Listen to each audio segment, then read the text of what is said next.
already know. Handling this, stacking chips, money flow. Is what it is.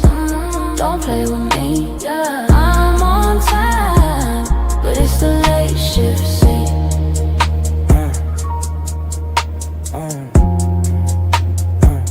But it's the late shift. See.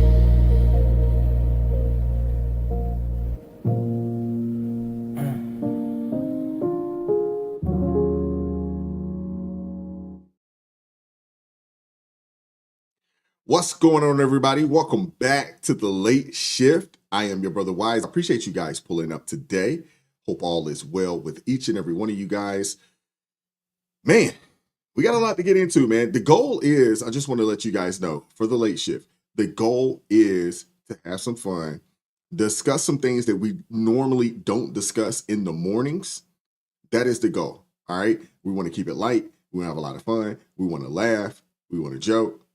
And, just some good conversation, man. So I appreciate you guys pulling up today. Waiting on a few of my folks to pull up. And let me move this over here real quick. Give me 1 second here. All right, perfect. All righty, man.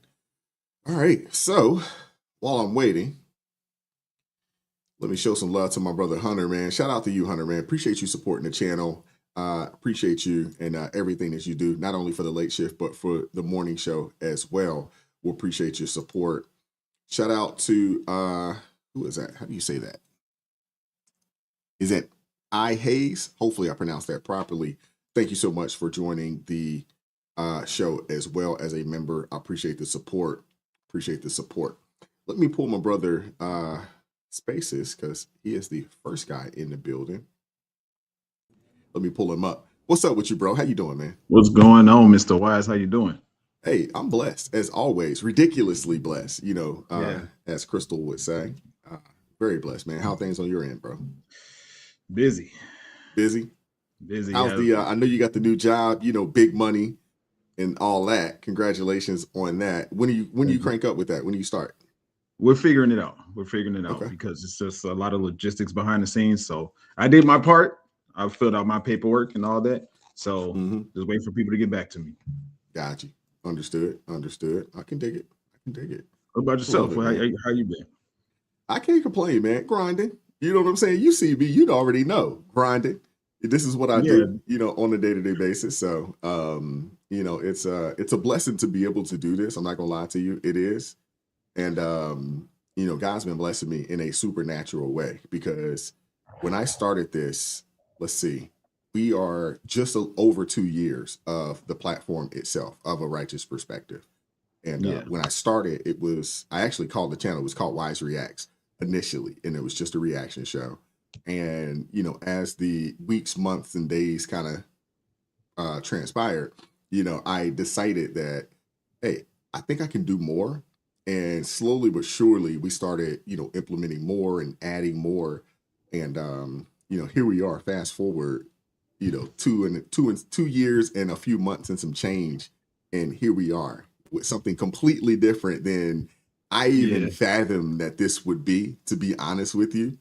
So it's a blessing, man. It really is, man. It really is. Yeah, I definitely understand. I'm working on that myself. I can dig it. So a lot of people that had pulled up early in this, and they were watching and they're like, dude, we see the growth. We see the growth, we see the movement, and it's a blessing. My wife said when I told her I wanted to do this, and at the time I didn't have a job because I had got laid off from my job that I had got laid off. So I was kind of in limbo trying to figure out, okay, what's my next move? And I remember having a conversation with her and telling her, I think I want to try this YouTube thing. And she didn't know anybody that had ever done this and, had been successful, so forth and so on. So she was just like, I don't know about this. And, I've been the primary breadwinner. I take care of us. You know what I'm saying? Yeah. So she was like, I don't know about this. You might need to go get you a job. But you put some prayers out there. Celeste would say, hey, my wife's prayers reaches heaven. So she put some prayers out there. I prayed about it. And man, it's been a blessing. So you were in between jobs when you started this. Absolutely. Oh, see, that's the tough part in this content creation thing. It's like it's simple, but it's time consuming. So, Yes. man, Yes. Very when time you have consuming. when you have, when you don't have that like in between job type of time, it's like, oh, so Hmm. it's like you got Hmm. to dedicate every Well, single spare time, every single spare minute that you can to it. absolutely. Absolutely. And I It's did that. But at the same time, this is a situation though. When I jump into this, one, I don't know if there's like any money to actually be made in this space. I'm not 100% sure because I don't know anybody that does this. yeah. I met an individual, and shout out to my guy Van. I don't know if you are familiar with Van from LFR Family, but I met him, and he has been a mentor of mine. So shout out to him, and he's a lot of the reason why I am where I am today. Um, but my back was kind of against the wall because I'm like, yo, if this doesn't work, I'm gonna have to go and get a job. So, because this mortgage You got don't to want to get go. paid. You know what I'm saying? This mortgage got to get paid. You feel me? And man, from I started getting some game from him and start getting some wisdom and some insight in how to go about doing this. And then I worked my tail off. I'm talking about 7 days a week, 12, 13, 14-hour days, because I had to learn a lot of things. I had to learn how to edit videos. I had to learn how to do these thumbnails. I had to learn, what a title means. I didn't understand any of that type of stuff. And I worked my tail off. So when people ask me like, yo, what'd you do? I'm like, I worked every day. A lot of times from 7, 8 o'clock in the morning until 12, 1 o'clock in the morning the following day, working on this. Because when you get into editing videos, you don't know, like you really don't know what you don't know, and Right. you're Yeah. slow when you're doing it. Now I can go through the process; it's no problem. But back in the day, it would take me a long time to just edit one of these things. Now I can kind of speed through it because I got it. But I'd be up all night trying to figure this stuff out. And I paid and took a lot of classes, online classes, things of that nature. And it worked out. It paid off. But Yeah. but I was We'll call it grinding. that. But I also didn't have a choice, to be honest with you. I didn't So- really have a choice. So you came to the content creation thing with the thought process of, you know what, I want to do this because I don't want to go back in office. Essentially, yeah. Hey, I don't blame you. I don't blame you whatsoever. Essentially, yes. And I'm like, yo, this has to work. It's gotta work. What is that? Okay, that means I gotta just work my tail. I gotta work my tail off. You know what I'm saying? I got to bust my tail and I got to figure this out. You know what I'm Right. saying? And I remember telling Van, and I'm gonna pull the rest of these guys up. I remember telling Van, I was like, yo, if I can just get to 10,000 subscribers by May. Now, mind you, this was towards the end of the year. It was like December timeframe, December 29th. I think December 29th was my very first video that I put out. It sucked, but I put it out anyway. And I remember, talking to Van, and I was telling him, I was like, bro, if I could just get to 10,000 subscribers by May, that was like 5 months down the line. And I remember telling him that. And I'm just like, yeah, if I get to 10,000, man, it would be phenomenal. Dude, I hit that 10,000 in 2 weeks. You know what I'm saying? Slight And, flex. you Slight know, just I'm just saying, I'm not a flex, just putting it out there. Like that's what happened. Hit the 10,000 in 2 weeks, and I was like, man, I got to adjust my goal. I got to adjust the goal. I'm big on goal setting. This is every day. I'm not gonna let y'all see this, but I have my goals sitting right here on my desk. So I look at these on a day-to-day basis. I know exactly what I'm working towards. And I'm a big believer in goal setting. And I think I'm one of those kind of people that I believe that you will not get where you're trying to get to if you don't know what you're trying to accomplish. So I'm a big believer in putting it on paper because it's just a dream until you put it on paper. Once it goes on paper, it becomes a goal and it's tangible. And I put my goals on. So I was like, I got to adjust this 10,000. So I was like, hey, 100,000. And I was gonna say 50. I know I'm one of those 10X. I don't know if you've ever read the book 10X and Grant Cardone. And he has a book, it's called 10X. And it talks about goals, 10Xing your goals, making these things just so crazy that you just can't even believe that you will hit these things. You'd be surprised though, what will happen. You'd be surprised. So I just basically 10x the goal and said, okay, we got to hit 100 by May. Hit the 100 by March. So it's crazy. I'm just putting it out there just so you guys know. Like anybody that wants to get out here and want to try to do this, you know what I'm saying? One, you got to put the work in, but you know, I'm a big believer in goal setting, man. Big believer in that. Let me pull these folks up. What's up, Crystal? How you doing today, sister? I'm good. I love listening to you flex out here. You know, I'm trying to get flexing. like you. Not flexing. Don't do that. No, but you know what? I will say you are my mentor and you have been amazing. So thank you. Because when I first told you I left my job to do this for full time, you just scoop me up. You're like, all right, let's go. This is what you got. Come on, let's go. I like to hear that though. You know, when people that are willing to put the work in, because there's a lot of people that want to do things, but they're not necessarily willing to put the work in. You know what I'm saying? And that's important. It's extremely important. And I see you grinding. So, you know, I was like, you know what? I can help. I can help there. You know, you can't help those. I'm a big believer. My parents used to tell me all the time, you help those that are willing to help themselves. You know what I'm saying? And we can get on board with that. You know, like I can't hold your hand and make you do anything, but we can give you the game. Very true. What's up, Celeste? How you doing today, sister? Hey, how's everybody? Crystal, hey. I see duffel bag is in there tonight. Okay. I was about to say he ain't come visit with all his coins. So you know, I was waiting for him to come visit with all them coins. Oh, he's coming. Don't worry. Contribute, right? Contribute. Hey, guess what? And I definitely appreciate you showing some love to the big homie Van.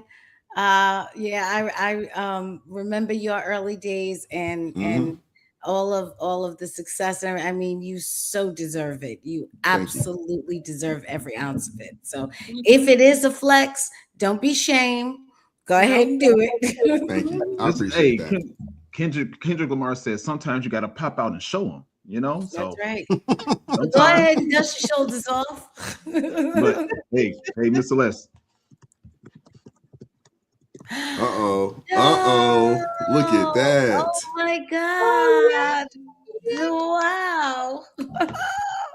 But I have a question for you. Okay, go ahead. You got a Cliff Notes version? I don't read books. Can I just tell you something? You're gonna be shocked at how quickly you will run through that. Yes. It is the quickest read on earth. It really is. You're gonna be shocked. Okay, I got it. Can I just tell someone you're gonna enjoy it too, bro. I'm not gonna lie. I mean, you're gonna read the book and you're gonna see some things that you've done yourself, but you're also gonna know some people that have done some of these other things. And you're gonna be like, man, I know some people that have done this. That was crazy. Even I thought it was crazy when I heard that they were trying to do some of these things. And Celeste just kind of breaks it down. But it's also there's a comedic element to it as well. Like there's some parts in it that you're gonna laugh. You know what I'm saying? You're gonna get there's a little bit of piece of it that's, you know, it's funny. You know, so it's an easy read. Easy read, to be honest with you. I was just gonna tell you, I'm getting the book for my kids, you know, because I feel like it's important that they read that, and they may want to say like Spaces. Can we get the Cliff Notes since they don't like reading it? Call me. They can call me. I'll run it down real. We just got to get that audio book. We got to get the audio book. I was waiting to ask her. You know, Jay Witt set me up, so I really gotta carve out the time. I pretty much know how long it's going to take to record, and I need to carve that time out. Just carve out the time and just knock it out. You probably can get it done in a day or so, right? No. More than a day? Oh God, yeah. Oh wow. Okay. Yeah, probably. And this is if I went back to back, probably somewhere between 3 or 4 days. But that would be still not bad. You take a week and say, hey, every other day, 1 week, we're going to get this knocked out. And it would be about 4 hours in the studio because you have takes, you have all of that. So yeah, you know, if you have an engineer, they're going to, do that again, you know, because they hear stuff you don't hear. So yeah. I do have you know, a little bit of advice just on it. I don't know if you guys are familiar with David Goggins' book, Can't Hurt Me. I'm not sure if you guys are familiar with this book. But when he did the audio version, what he did is he had somebody else read the audio version, but he was in studio with this individual. So after every chapter, he kind of went in and kind of broke down what was actually happening in the chapter and what was going on in his life. I think for your book, Celeste, I think that would be phenomenal. Maybe you hire somebody to read it and then you're there with them so you can give some additional commentary and insights and just kind of add a little more, which is a little, which basically what happens is that if they buy the audio book, they're going to get more than just the audio version. Yeah, just the book itself. It's a good idea. I'm going to actually get that book and I'm going to listen to it. Listen to it. It's phenomenal. I've listened to that book at least 5 times. It is phenomenal. If you are looking for something to get that will motivate you, that book, hands down, in my opinion, it's one of the best motivating books out there. Seriously. The stuff that he went through in that book is like it pales in comparison to what a lot of the people that have the worst lives went through. Yeah, seriously. And that dude went through a lot. I mean, he went through buds on broken legs. You hear me? Broken legs. Phenomenal. But it's one of those things to where I like, and I've read the book and then I got the audio version.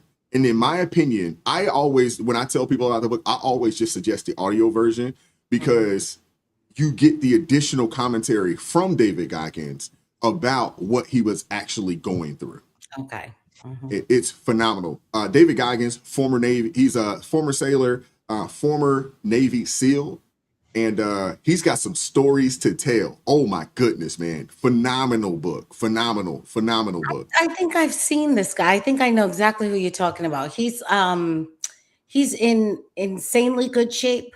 Yes. Yes, insanely I know good exactly shape. who you're talking about. Yes. Yeah, he's kind of a bright-skinned dude. He's biracial. Yes. And I mean, this dude, he runs these like ultra marathons, like 100-mile races and stuff. He's crazy. He's insane. But the book is phenomenal.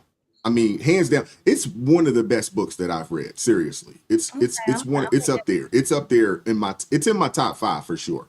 Okay. Let me pull up Elder Travis, and we're waiting on a few others to pull up, but we're not going to hold off on them to get things kicked off.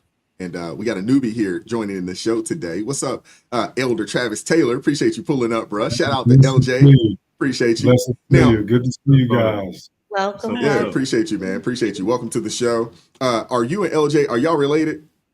No, no, not at all. Not at all. She was coming on our, I do a prayer call every morning at 6:30 a.m. And so she was on there and, we connected. She sent me a message and I was like, I'm down. I believe that, righteousness is righteous at the end of the day, especially when I saw it, I was like, I'm with it. Okay, cool. Well, I appreciate you pulling up today. Yeah. We won't be too ratchet. It's not a ratchet show. Look, it's not a ratchet show. Hey, look, we all come from somewhere. I'm from Florida, so I understand. So ratchetness. Look, I understand. I'm from Florida. I hear that. Yeah, I'm from Georgia. Well, Tennessee, Georgia. My latter years of middle school, high school, it was in the Atlanta area. But we are. My latter high school ended up in. My mother ended up moving us to South Carolina. That's why I hooped at. And so I ended up finished my career there, and then I ended up going to college, going to pro, and then God handled the rest after that. Man, I just kept moving, kept getting it. You know the grind. I hear it. I can dig it. It's a grind, just like y'all was talking earlier. It's a grind. Absolutely. My grandfather used to say all the time, "Hey, son." First off, he always used to drop me. Let me learn you something, because he's an old school country dude, 5th grade education. Let me learn you something. Spaces, you might not know nothing about that. I know you a young. Man, my grandfather's like that, man. My grandfather, he in South Carolina now. I just talked to him not too long ago about my mother. He owns 100 acres of land in South Carolina, man. He's big on ownership, sheep, goats, like, man, the whole nine. So I get what you're saying. Them South people different. Yeah. Southerners are different. Seriously. When I live in the Baltimore area now, And when I moved up here, I realized that, yes, people are different. We're a little more resilient, you know, in the South. Actually, I'm not going to say a little more. We're a lot more resilient in the South, and we look at things completely differently. And, you know, my grandfather with a 5th grade education, I grew up in a house, you know what I'm saying, with rifles on the wall. So you know exactly what I'm talking about. You know, I grew up in one of those houses. You know, hey, every old school got a 38 special. You know what I'm saying? Every last one of those. You still got one sitting there. No, I definitely understand. People don't get the South. The South is a lot different. I'm in Dallas now, so moving here was very, very different, especially from being in the South. It's more cultural. You know, they got a lot of different races, Black, white, Hispanic. Florida, you get what you get, especially depending on where you live at. You know, and then when I went to South Carolina, it was different because you go from city life to country life, and it's kind of like, yeah, you respect both and you love both. And then Dallas is just more like, hey, whatever you want is here. Yeah. I can't learn something, Mr. Wise, but I definitely can lear something. I love it. I love it. I love it. Appreciate you guys pulling up in the chat. Shout out to all the blues. Hit that like button for me. Super chat, super thanks are greatly appreciated. We appreciate you guys. Let me see, who is this? Shout out to Natasha, been a member for 5 months. Hello, my fellow Squidwards. Okay. I see that. I see you. Appreciate you guys pulling up. What's up, Deb? How's you doing today? Appreciate you pulling up today as well. Who else we got? B in the building. Shout out to Lori. And I'll be looking for those guys. I'll be looking for those guys in the chat here, and we'll get them and we'll make them blues here in a quick second. I'll make that happen. We're going to get the show kicked off. So I'm sure you guys seen the thumbnail, seen the title, and I wanted to start here. Today, I want to keep the show completely light today. Maybe next week, you know, we'll get into some deeper topics or whatever, but I want to keep things completely light today. So I got to play this clip for you guys. Men in general, we haven't moved too far away from the Roman gladiator times. Men are still doing some of the craziest things to entertain people, and there are a plethora of men out there that want to see it. I want to play this clip for you guys. I'm not sure if you guys have seen these new sports. They got this slap situation, and you got this thing that they created in New Zealand called Run It. I'm not sure if you guys are familiar. It's called Run It. They created it out of New Zealand. It's kind of a, they say that they pulled it from the rugby environment out there. But this situation is just insane. It reminds me, I played football back in the day, and I played football from the time I was about 6 years old. It's almost like a, what do you call it? Oh, what's the name of the drill? It'll come to me in a second. When we come back, I want to play this for you guys. I want you guys to see this.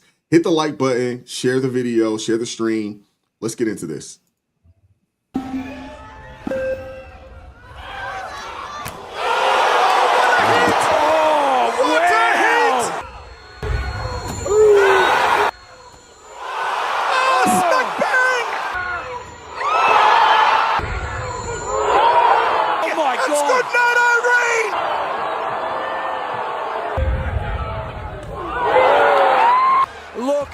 That is textbook.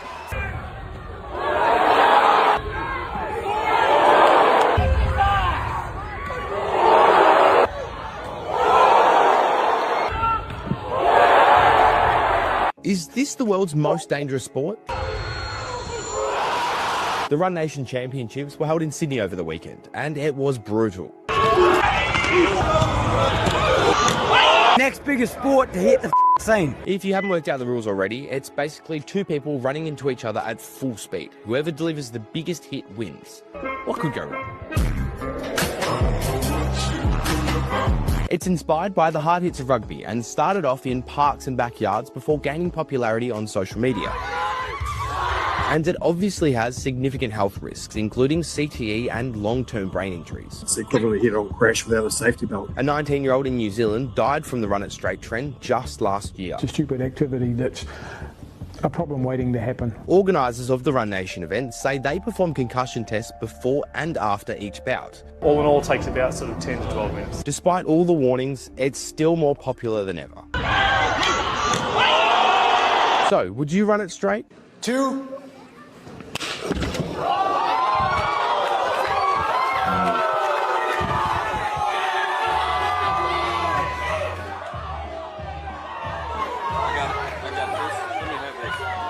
All right, man. So pretty much, man, there you have it, man. We got power slapping, which is just stupid. I'm saying this dude's getting paid $20,000, $30,000 to get slapped unconscious, man. And now we got this. I don't even know what the payout on this is. So let me know below how much you're getting paid for this. Know what I'm saying? How much would you have to get paid to do this? Know what I'm saying? These motherfuckers lining up like it's an NFL game and just crashing into each other. Some crash dummies. Know what I'm saying? They need to test these motherfuckers. Know what I'm saying? Like cars, the crash, how they crash cars into walls. It's pretty much that. Know what I'm saying? Two just running into each other. I guess somebody's seen two Rams running into each other and said, know what I'm saying? We're just going to get two big, just make them run into each other.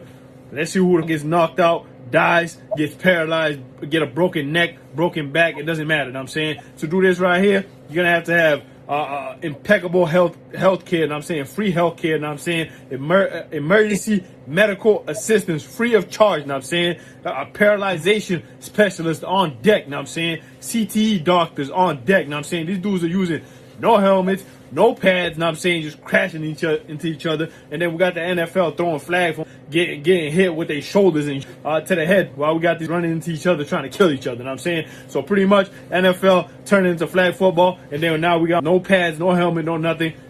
Boom, all day. Boom, boom, boom. Now imagine a football game like this. No pads, no nothing. Just might as well just do a football game like this. No pads, no nothing. Just play football like this. I guarantee you get more views than the NFL, man. This is crazy work right here, man. This is the craziest I've seen in my life. Comment below. Let me know if you do this. How much do they have to pay you to do this? For me to do this, realistically, it depends. I'm saying, give me throw me like 25, 50K, I might do it. Know what I'm saying? But that shit's ridiculous. Know what I'm saying? Give me like 100K, I'll do this shit. Know what I'm saying? This dude said 100K. Hey, I want to start with Elder Traffic. I want to start with the fellas. What would it take for you to get you into the Run It Challenge? You know, here in America, how much money they got to pay you?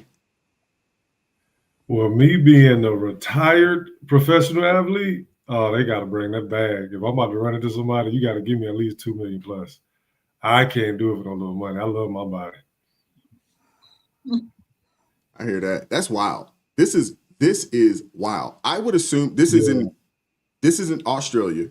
If you know anything about rugby, those guys, the top rugby players are making into the high hundreds of thousands. Maybe there might be a few that's making millions. This is a new sport. These guys are probably doing this for probably 10, 15, 20K. Now, I know the slap contest that they have, Dana White and from the UFC, he basically bought the entire slap league, essentially. Those dudes are doing that for 10K. That's it. And that's if you win. That's not just participating. You got to win. $10,000 to get the crap slapped out of you. You know what I'm saying? But the thing is that since men has been on this planet, we have done things to entertain the masses. We've done this. This is just who we are. We are willing to jump out there and take some risk, real risk, for little or nothing. And in some cases, when you think about the Roman days, you know, the gladiator days, these dudes were basically, you know, they were fighting for their lives, you know, out there. They're fighting for their freedom, essentially. So what is your freedom worth? You know what I'm saying? Is that worth a couple, $2, $3, $4 million? I don't know. But this is insane. Spaces, what are your thoughts, man? What is it going to take for you to get out there and run it with these guys? I was going to try to make a joke about, like, I'll say I'll do it for 5,000 or something like that, to try to make a joke. I couldn't bring myself to do it. I couldn't because this is absolutely ridiculous. I don't see, this actually reminded me of jousting. And I was thinking about Game of Thrones when, two people were jousting and one person, the jousting stick broke and a piece of it got caught in his neck. I'm like, there's nothing else you could be doing that would be more lucrative. Right. Bro, just get a job. Just get a job. You're making less money and putting your health and your body at risk to just run into somebody. This would be more entertaining to me off the top of my head. This would be more entertaining if they just did this with like the guy was saying at the end of the video. This would be more entertaining if they have football pads on, because then it'll seem like it's more competitive. But I guess the whole idea from a viewer standpoint it's not to see who wins, it's to see somebody get knocked out. Yes. Right. Because you see one of the and multiple times in the videos, dude was like, you know what I mean? Like, I can't even think of a number that would allow me that, because the amount of damage that would come from that, I don't think Buddy was saying CTE doctors on deck, physical doctors on deck, all that stuff, whatever. That doesn't matter if you're dead. It doesn't matter if you got brain trauma. True. It doesn't matter if you got heart palpitations now. They gonna prescribe you some medicine? They gonna give you a shot? What they gonna do? No, I can't think of an amount that would allow me that would entice me to do that. I can't think of it. Actually, I lied. If you throw a cool milli at me, I can stick. So a meal. But how about if the million is the pot, not you just get to do it one time and you get $1 million. No, the $1 million is the pot. Like, you got to win. You got to get through the gauntlet, of these big Samoans, you know what I'm saying? And these big brothers, out there. I refuse. Can't do it. No. You have to be putting this in my pocket, in my bank account, whatever.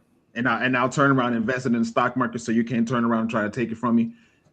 I can't think of an amount that would allow me to do that. I'm not gonna lie to you. I wouldn't compete in that at all, but I would definitely pay for a ticket to go to an event. I would pay for a ticket. I am one of those people that's in the Gladiator, that's at the Coliseum. I'm in the seats. I don't care if it's the cheap seats. I'm watching this. There's always been men willing to get out there and put their lives on the line to entertain the masses. There's always been that. And nothing has changed. Now, I understand, when you think about the NFL, they've tried to, somewhat feminize the NFL, and they've taken a lot of the big hits out of the league and things of that nature. A lot of us watched the game because of the big hits. Do you guys recall, like in the early 2000s, when they had the segment on ESPN, Jacked Up? We got hyped up about Jacked Up. You know what I'm saying? We got really hyped up about Jacked Up. And even now, I coach youth football. Middle school age, 6th, 7th, and 8th graders. I coached that for like 15 years. Man, even everybody loves a big hit. Everybody it doesn't matter if it's a little kid. They like to see somebody get blown up out there. You know what I'm saying? So I would definitely pay for a ticket. Now, I wouldn't do it, and I wouldn't suggest my sons to go out there and do this, and participate in this sport. But we do need the crash dummies to go out there and do these types of things to entertain us and keep us distracted from the modern day foolishness that we're dealing with. I want to hear from the ladies. Whichever one, Celeste, you grinning, showing y'all your teeth. What are your thoughts? No, I'm not competing. You can forget that. If I'm even somewhere and I see some big something running at me, I'm immediately hitting the floor and rolling. I'm not going to even try and stand up, take the charge. None of that. That's out. But what I thought about when I watched this was, how do they train? Like, who is signing up on a Saturday to let you slap them so you can work out what angle and how best, how do you train? Right. Boxing, you can get a sparring partner, but he's, got the whole thing on and he's padded up and, there's even some rules with that. But this just listen, I need you to come help me work out. Okay, sure. What are we going to do? I need you to stay in here and let me run into you with that full speed and fall on the ground. Oh, no. I would love to see the practice. I just want to see how they train for something like this. Now, answer me this, Celeste, and I'll keep it moving. Would you watch it, though? That's the question. Would you watch? Would you pay for a ticket to go to an event to watch this? Okay, so not only would I not pay for a ticket, let's say somebody paid for a ticket for me and invited me to go, I'm probably on a no. I'm sure I have laundry. You know what I need to do tonight? I was planning to pair socks. I got some socks that don't have a mate, and I'm gonna spend my evening pairing socks. There's no way I'm going. Listen, not only am I not going to go, I'm going to write a letter to the owner and tell them how dangerous this is. No, listen, look, let them run into each other. I'm fine with them doing it, and I'm fine with Wise who wants to spend his coin watching it. That is fine with me. I can't go. Because if somebody gets hurt, I'll feel sad. I'll be like, men love the combat sports. We love it. You know, that's why UFC, if you think about the UFC is extremely popular for a couple of reasons. One, I mean, there's no other combat sport out there like it. And they always make the champions fight each other. Whoever the champ is, he's got to fight the number one contender. So he's always going to fight whoever's next up. And that's the difference between the UFC and boxing, current day boxing, that is. So men, we love this.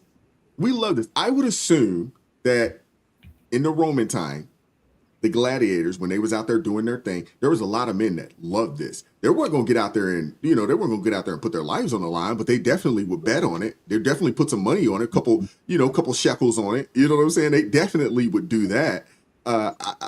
Dion, what are your thoughts? Well, I wonder if this would be in the category of a blood sport. I mean, they say that's the blood sport, a category of sport or entertainment that involves bloodshed. I mean, I know it's probably cracked skulls and internal bleeding, maybe a lot of that. But no, this was not my cup of tea. I wouldn't even watch boxing until the Rocky series came out. And that's TV, so it's all TV. That's not even real. But right. So that's as far as I'll go. I mean, I might watch it on TV if it's got, some heartfelt scenes going on around it. But other than that, not my cup of tea.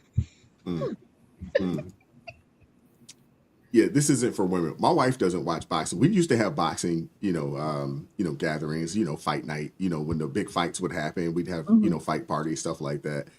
My wife would only pull up just because we're hosting, but she'd be covering her eyes up because somebody got punched in the face. This is even worse than that. Okay. This is wild, but I would watch it. I mean, this is it like Oklahoma, or something along those lines when they used to do those Oklahoma drills, where guys lay on their back and they get up and they pop up and they run towards each other. I believe that's the drill, if I'm not mistaken. And, I've participated in these drills. Now, we wasn't running from that far of a distance because I think they're 10 yards one way, 10 yards another way. So it's about a 20-yard difference. And if you guys, 20 yards is a long ways to run into a grown man. And these dudes look like they weigh upwards of, 250 plus. Oh, boy. These are big dudes. But again, hey, those guys out in New Zealand, those guys out in Australia, that's a different breed out there, man. I mean, they play rugby. There's tackle football with no pads on. You know what I'm saying? That's pretty much what it is. Tackle football, no pads. But the men love this. Now, the slap situation, just to throw LJ out there, she's like, Wise, no to hit and slap. Yeah, I'm a definite no to that. You see this face? I ain't trying to mess this up. Are you kidding me? Crystal, what are your thoughts? So I watch boxing. I enjoy boxing. I enjoy UFC. But this is a no for me because it triggered me. Like first of all, you slap me, I'm slapping you back. I may punch you. Like, we're not playing. You're not my temperament would not last in that. So, and then watching somebody get slapped, I get angry because I'm like, why'd you fall? Like, get up and slap it. Like, I get upset. So that's not for me to watch. And then them men running into each other, that run it bit. All I see is when maybe this the mama side of me, when the kids used to be running and you just grab them up and you just, what are you doing? That's how I felt watching them men run. Like when they were running, I just wanted to yank them. Like, what is wrong with you? That's what I was feeling in that moment. So I don't know if that is That is something I need to be watching. I can't watch it. I'll get upset. I will literally be in the audience screaming and not cheering for somebody. I'd just be mad, like absolutely mad. And don't let my man turn around and say, "Babe, I think no, you're not. No, you're not. Your man not going. You're not going to support your man." He said, "Hey, babe, I'm thinking. Hey, they bringing the Run It Challenge to America." He's like, "Hey, babe, I think I'm jumping into this. They got $100,000, out there for the winner. You're not gonna go and support him. You're not gonna stop him, but you're not gonna go support him." I'm gonna go with Cool Boy Billy in the Playboy Billy in the thing. He said, "Why you need to go get slapped when your woman can slap you at home?" There you go. There you go. There you go. Want to get slapped? Okay, but no, because then you heard what they said. Somebody died off of this. Yeah, one person died. But that's like football. There's been in the NFL that we know of. I can't speak on college just yet, but I know in the NFL there's been a multitude of people that have died on the field. What was that? 2 years ago, there was a dude that almost died about two years ago. He had like a heart attack or something. I remember. Yeah, I watched that game. Yeah, he took a hit, and they basically just shut the game down because this dude almost died on the field. So I mean, there's been plenty of people. There's been a multitude of people that have died in the ring. In boxing, they've taken too many hits and they've died. But men, in the name of entertainment, have always put their lives on the line in the name of entertainment. Now, I'm not gonna lie to you. I don't want to see any women do this. I don't care for women's boxing. I don't care for women in the UFC. I don't care for that. But for men, I don't have a problem with it. I don't have a problem with it at all. Men are gonna find a way to compete. That's just who we are. That's what we do. It's in our nature to do this. We're gonna find a way to compete. You got some dudes right now that's talking trash to each other. They're like, "Hey, man, we're going to get out here and run in the cold." You know what I'm saying? Just to prove that I'm faster than you. This is just who we are. This is just what we do. And we need to stop trying to feminize men and let men be who they are. We got enough feminized men out here.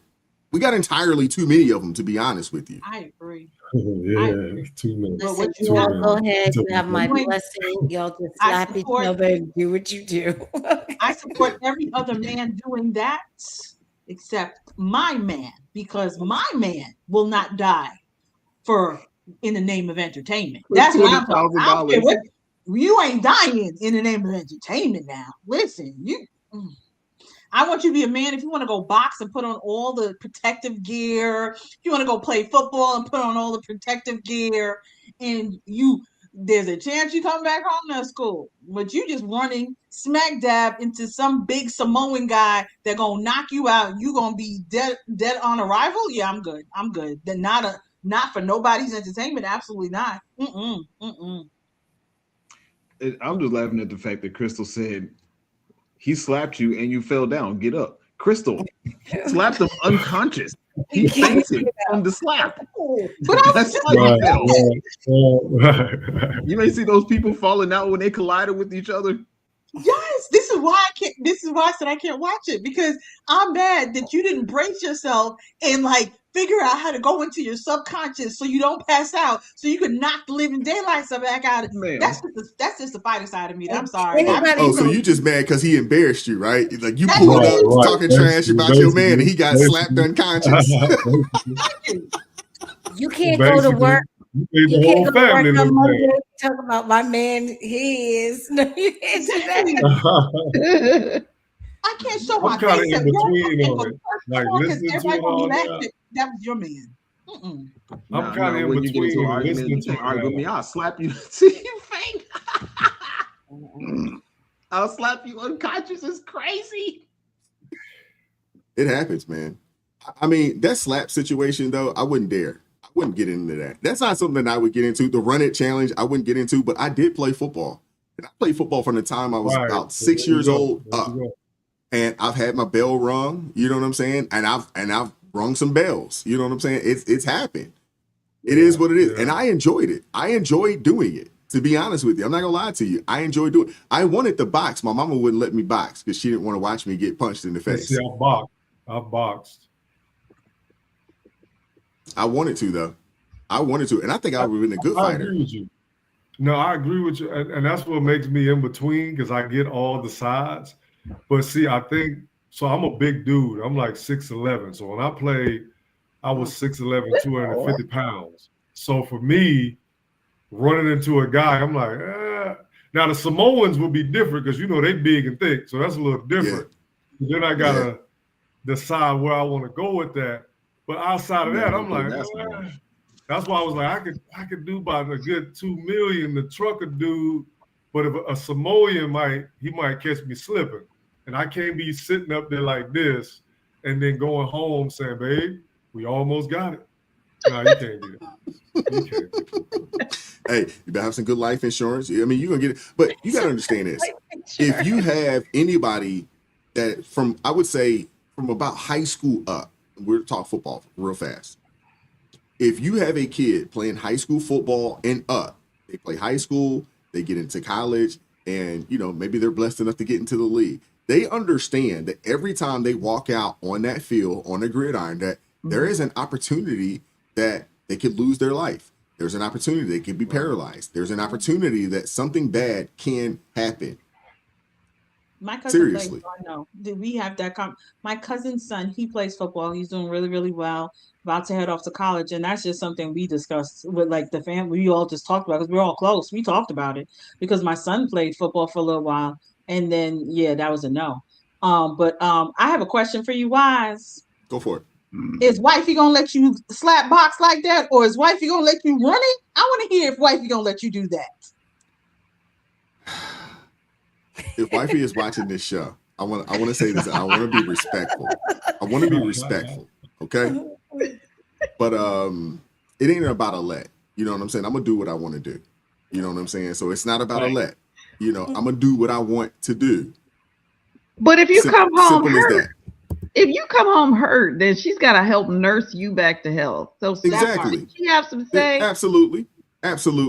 But that's no different than when men go off to war that are serving in the military. There's a bunch of men that are doing dangerous jobs right now every day. They're working these trades, they're climbing these buildings.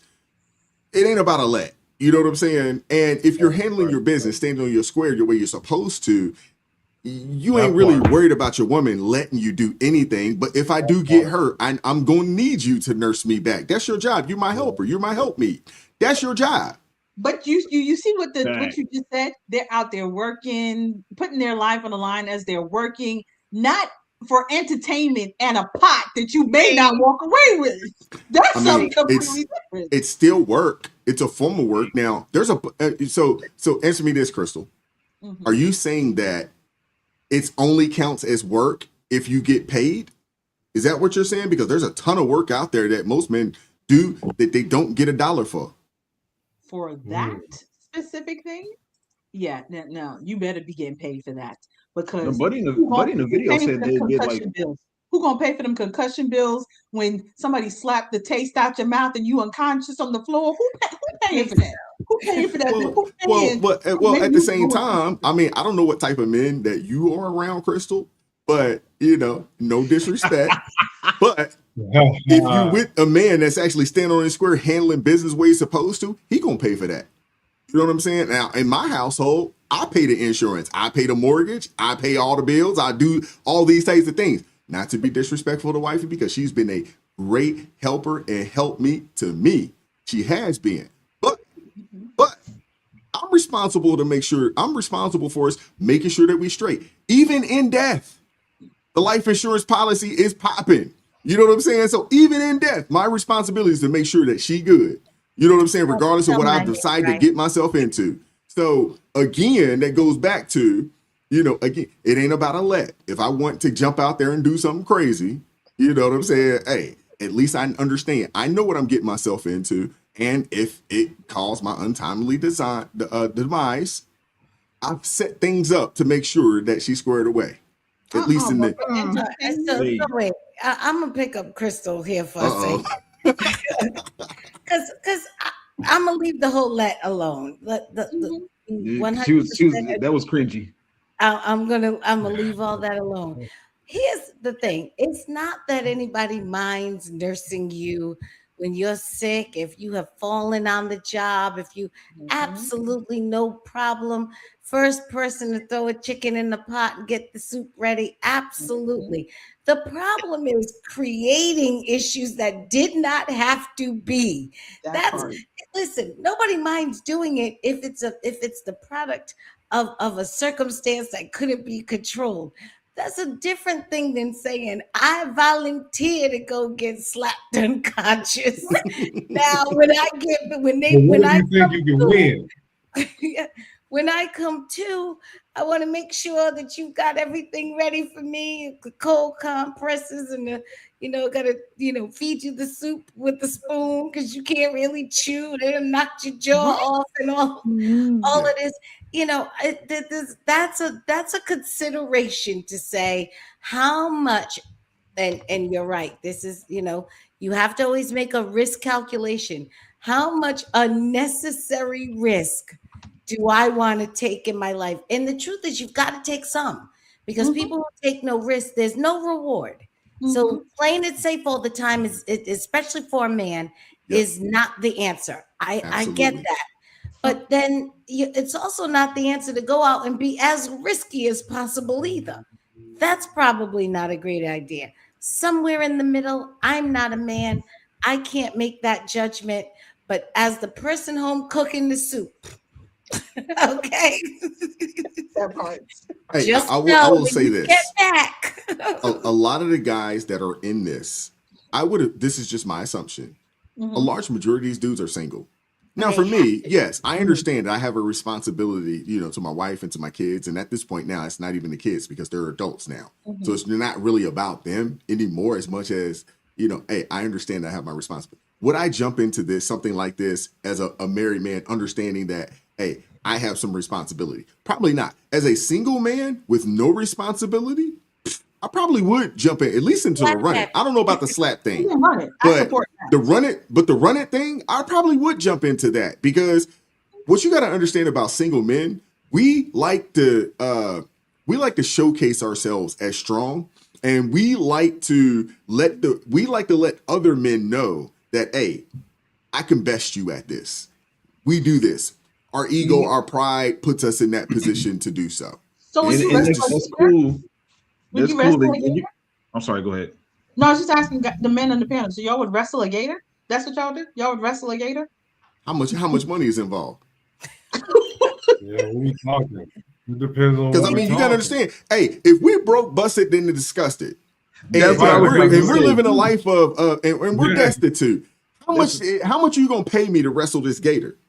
Because if it's life changing money, you know what I'm saying? If it's life changing money, there are some men that will jump out there and that will do it. See, that's the difference between men and women. Men will put their lives on the line to take care of their family. You guys aren't willing to do it. And no knock to you guys, because y'all aren't supposed to jump out there and do it. But men have been putting their lives on the line for their families for a very long time. And to be honest with you, they've been putting their lives on the line for a whole heck of a lot less than what we're seeing in today's age. True. Crystal.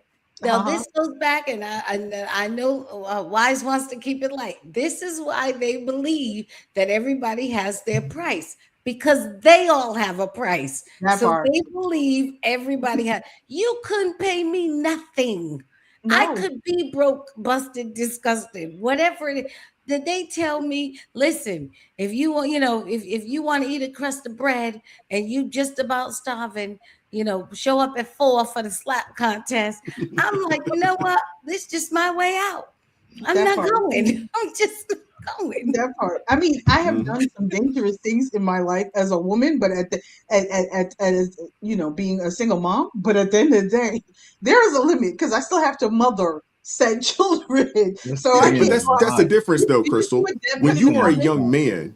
And the fellas that are on the panel today, they can attest to this. Maybe not the professional athlete, because that's a different situation. But yeah, cheat code. I'm gonna just talk about me.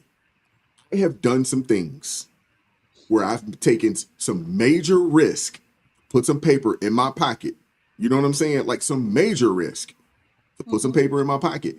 Men are known for doing this. You know how many dudes that will take a trip cross country with some stuff in the trunk and he don't really know how much is in the trunk, but he'll do that trip for in the name of making a couple $1,000s to put some bread in his pocket?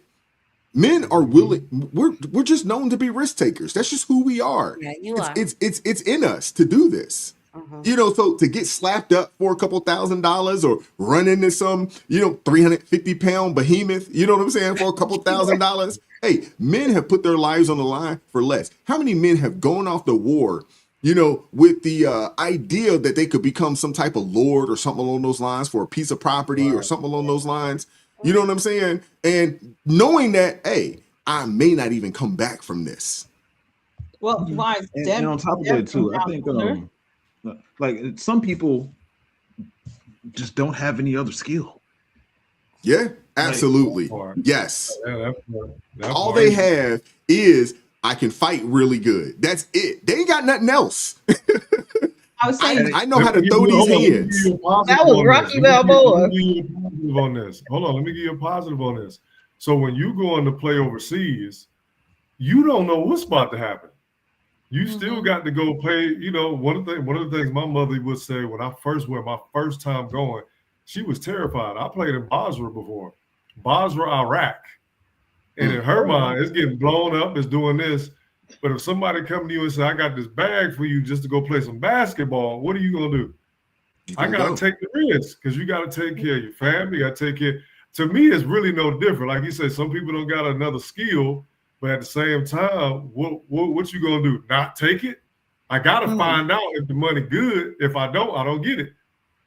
So it kind of fall in the same lane a little bit. Well, I mean, if we're talking from that point, then I think men just take a different risk from women. That's what I would say. No, they take a different risk because when you think about those young ladies who are, I'm hoping I'll get discovered in New York. They don't know nobody in New York.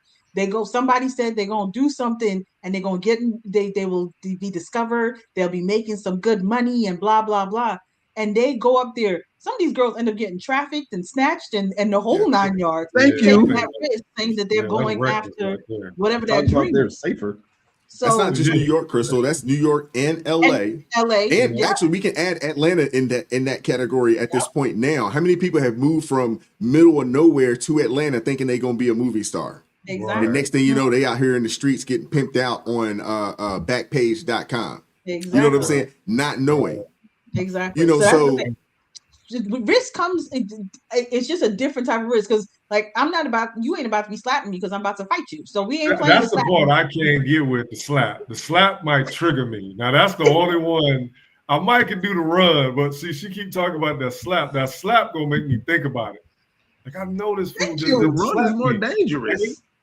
I know, but the slap gonna pull out the nigga in me, and I can't use that word like I want to, and I don't need that.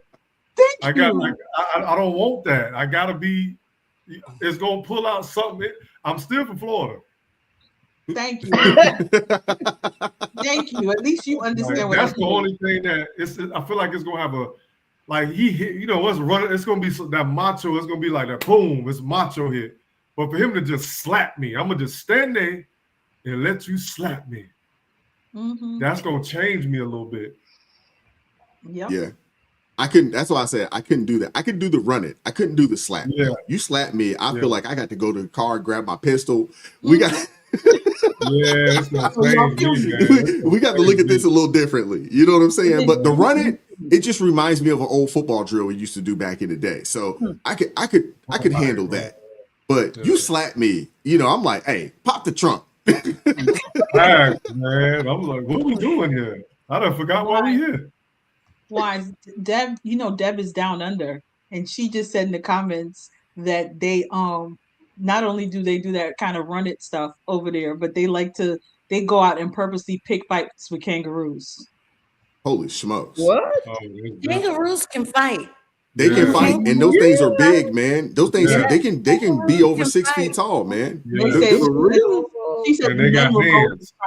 They will go do that. That's what the men will do in Australia. But that's because men. Hey, see the thing about women, and I want to move on to the next topic, but Y'all women don't understand the psyche of men. We're wired completely different. We'll do things just for fun that's dangerous. And that's why you'll see a lot of dudes lose their lives. And you're like, that was stupid. But we do it. It's fun. You know what I'm saying? When I was growing up, we used to, there was a lady, she had like, I don't know how many dogs, a lot of dogs in her yard, and they all could jump the fence. And we knew this. We would say, hey, for fun, for entertainment, hey, y'all want to ride by the dogs? And we'd be on bikes riding by the dogs, knowing that these dogs going to jump the fence, they going to chase us, and you just don't need to be one of the last one or two people behind the pack, you know what I'm saying, to get potentially get jumped on a bit. You know what I'm saying? That's just what we did as fun. And we did this all the time. We get bored. Hey, you want to go run by those dogs? Yeah, hey, let's go get chased by the dogs real quick. That's just what we did, you know? Men, we're just boys, men, we're just wired differently than you are. We're wired completely different than you are. Seriously. I remember seeing a story where somebody said kangaroos will hang out in a shallow pond because they want you to think that they're in distress, so you can come try to help them, and they'll grab you and drown. Try to drown. Yeah, that's crazy. Yeah, the kangaroos are something serious, man. And those things are huge, man. Those aren't those aren't small animals. I mean, these are things that are standing 6 foot plus. Wait, you know, so would you do that one? So because I asked y'all about the gator, would y'all fight the gator? Would y'all go and pick a fight with a kangaroo? How much money are you talking about? You know what I'm saying? What's on the line? You know what I'm saying? Now, did you see the video of the man? He was going to rescue his dog, and he thought it was sweet. I saw that. He was like, "What the?" I saw that. He wasn't ready for that. I saw that. Yeah, kangaroo was like, right. He looked at. He squared up with he handled his business though. He squared up with the kangaroo. Hey, he handled business. Yeah. I'll piece that kangaroo quick. Let me shout out to Quincy TX in the building. $2 super chat says I've done far worse for less. Absolutely. Absolutely. Shout out to Kung Fu CJ. Kung Fu CJ with the $5 super chat. Super chat says I boxed in the Navy and played tackle football. I still play semi-pro football at 55 here in Georgia. Good Lord. Really? Yeah. Semi-pro football at 55? Yeah. Come on, bro. It's time to retire. Hang it up, man. Hang it up. Hang the cleats up, man. Come on now. That's crazy. I don't understand the tackle football, the semi-pro football. I don't understand that aspect of things. I just don't get it because them dudes don't. Most of those dudes are volunteering to do this. They're not even making money, and people aren't even showing up to watch. It's crazy. Yeah. Thank you, Dad, for pulling up today. As always, said my mom helped my father when he came back with a broken. Came back broken. We'll say that. And this and that. LOL. Gosh, I guess my home life was different, and I did not know. Yeah, dude, men are different. Men are different. And shout out to how do you say that? Floki. Shout out to him for the $100 super chat. Appreciate you. Well said, mate. Yeah, of course. Hey, men, we're willing to we're willing to risk it all. I mean, think about all the simps out there, man. You got a bunch of simps out there risking it all for little to nothing. That's just who we are as men. That's who we are. That's what we do. I want to play this clip for you guys. Let me see. Okay, so this woman started making a little money. This is right up your alley, Celeste. This woman started making a little bit of money, and she feels like she has survivor's remorse, and she's guilty about the fact that she's the only person in her friend group that's making a little bit of coin. I want to play this clip for you. We'll keep it moving. Nobody talk about how it feels when you get to a certain level of success after you've been prioritized for so long. And I'm talk about this because I don't think my sisters and nobody really understand me when I say it hurts to try to be my best self. Like I'm already, I've made over $500,000, and it already feels very fucking lonely because none of my family can do the things that I want to do. And then I'm giving people money to do stuff with me. I'm buying their flights and trips because I don't want to hear I don't have it. It gets very sad. I think about, dang, do I want to keep building my multi-million-dollar company? Because I don't want to be by myself in this. Like, it's so frustrating and it's so hurtful. And then your mind frame, when you get to a certain amount of money, you don't even look at money the same. You realize this stuff is like, it's really like, it's physical, but it's really digital. Like, it's so much of it. And it's not as scarce as it's made to believe when you're privatized. Then people wake up like, how can I get some money? I don't think like that no more. It's money everywhere I look. And so it's just painful, because I invited my best friend on a trip a couple years ago. I gave her $500 when she landed. Put her in the Trump hotel. We was in Vegas. I paid for everything. She was talking to her boyfriend the whole trip. She was ready to go home. I just felt so stupid, because it was just like, I felt like she needed a break, but she didn't have no money. I was going on a trip. I'm just trying to over accommodate people because I feel guilty. That's a real thing. I think survivor's remorse is a very real thing, especially in the Black community. But I want to hear from you, Celeste. I know you shaking your head or whatever the case may be, because you're like, I ain't helping none of these chicks. They on their own. They got to figure this out. But well, I'd like to assure everyone, in case they were worried about me, I'll be fine. Okay. I don't feel like I will have that level of guilt. And I think what actually happens, and what she's actually describing, is that the transition where she has not transitioned, where she has a group of friends who are in the new place that she is in. So she's got all of her old friends and family. Obviously, family kind of doesn't count because they'll always be your family. But you've got all of your old friends. And now, for whatever reason, it appears that this money has been made quickly, because generally when people take time to make money, as a part of that, what happens in that time is you each spot along the way, you end up picking people in the new place that you've become. So, when you get to the 100,000, you generally know some other 100,000 people. When you're at the 250, you generally know some 250 folks.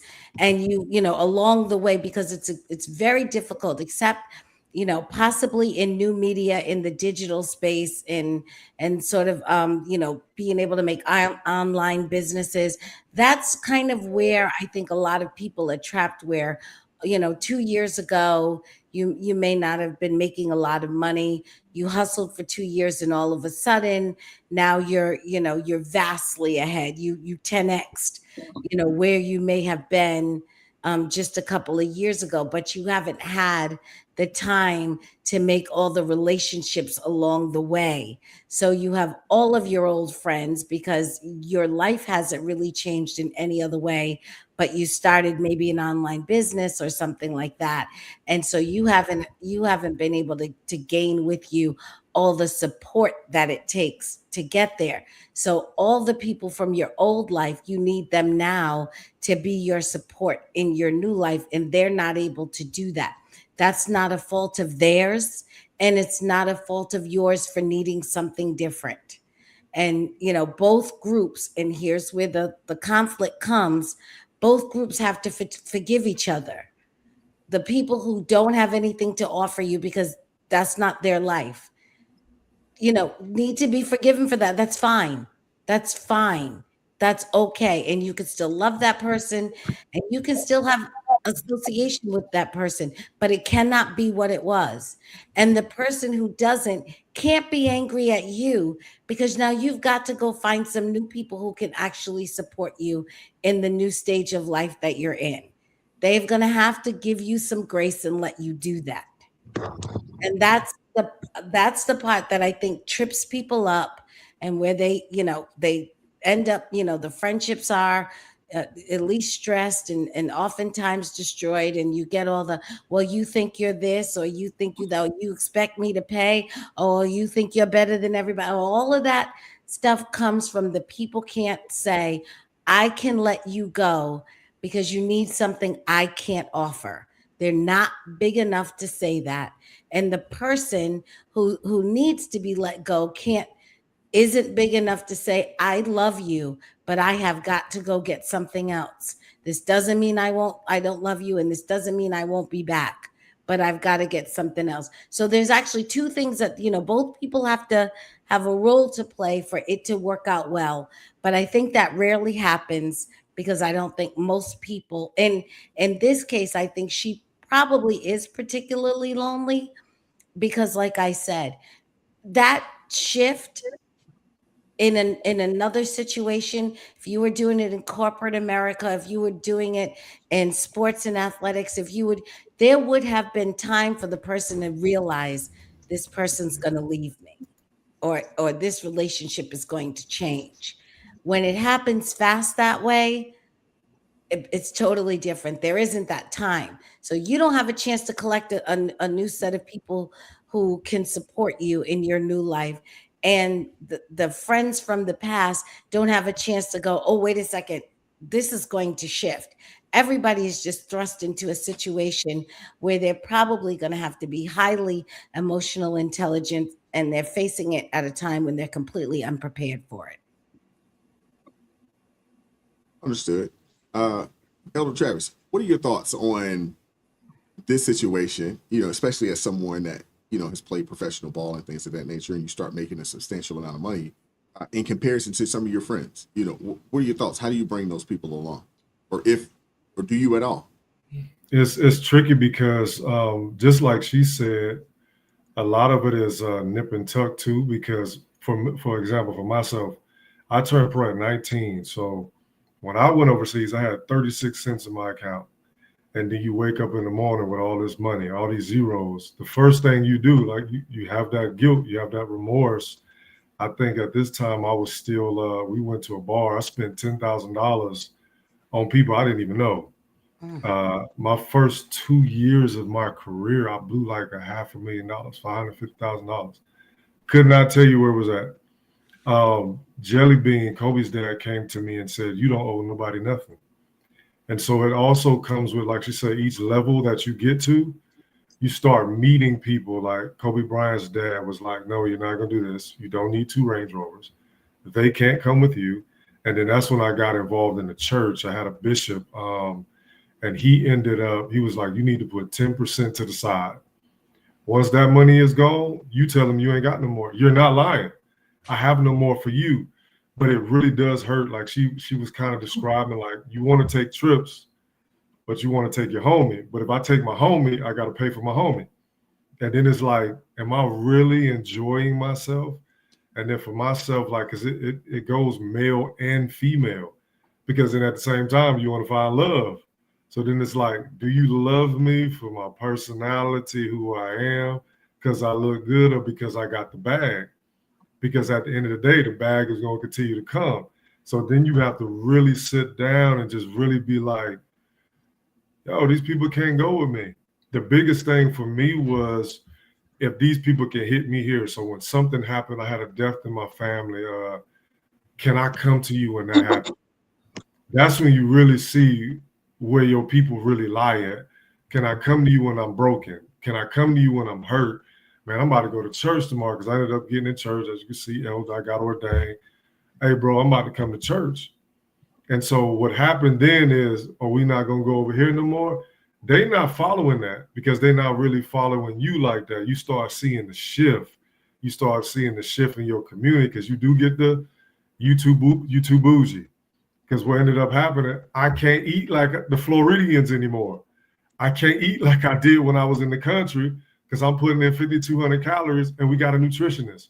So I can't eat that. So when I would go home, the family, it extends beyond money. Because then it's like, oh, you think you better than us. You don't eat pork chops no more.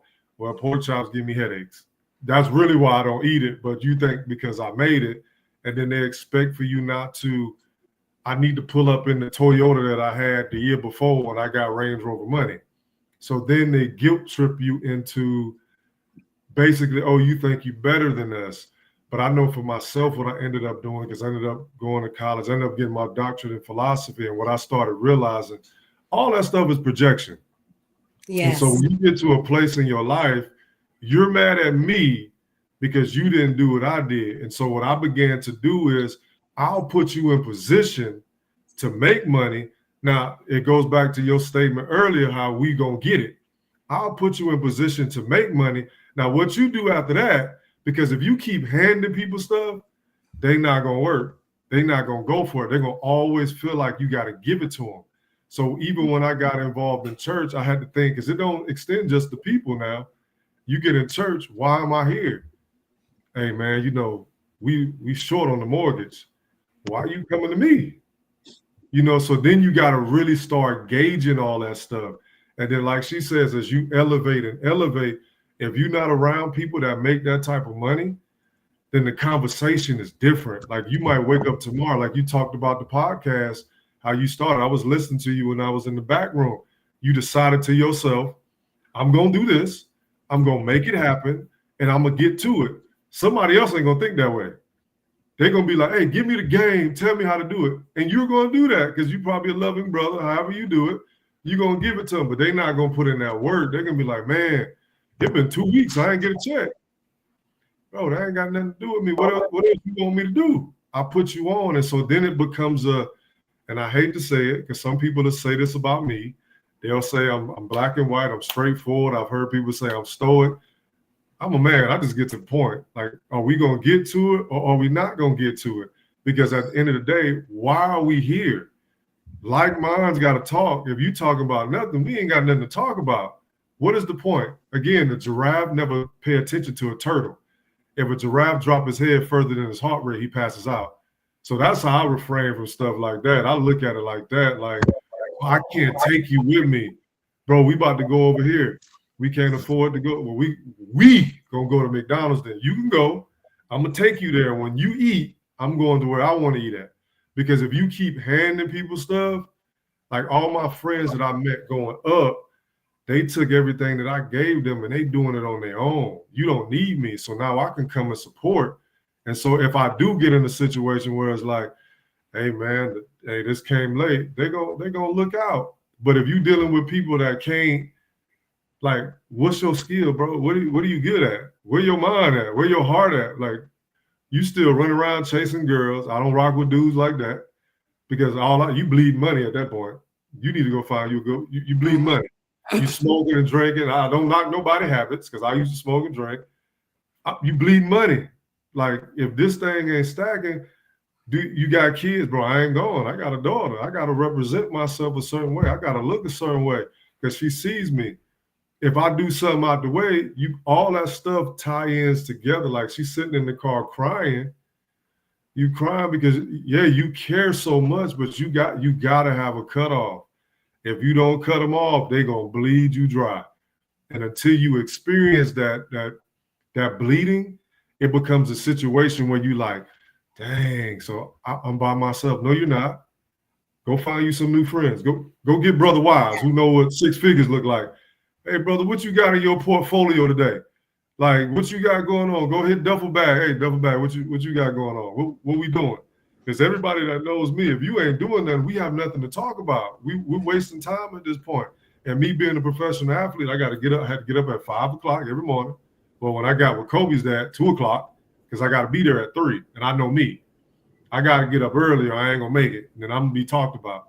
You're not going to do that, bro, so I can't rock with you. We in 2 different worlds, and you got to be willing to leave those people behind. Right. It's just as simple as that. If you don't leave them behind, it will drag you down. Yeah. It's just that simple. Absolutely. That is something that I've struggled with. But I'm also one of those kind of people, like my friends, I'm not judging my friends based off of how much money they have or don't have. Super quick, Mr. Wise. The thing is with that, they're judging you based on how much money you have. That's true. True. They are. Correct. They are. And before the YouTube thing, I've been doing pretty well financially before all of this. Third slight flex, just so y'all know. Just so y'all know. Golly, come on now, Spaces. Cut your brother some slack, man. Cut me a little slack. Hey, talk. I'm with it. But I've been doing fine prior to. And I have, some friends that are doing well, and I have others that, aren't doing as well as me. But if I want to go and do something, you know what I'm saying? I don't have a problem footing the bill, and I'm not going to make you feel bad about it.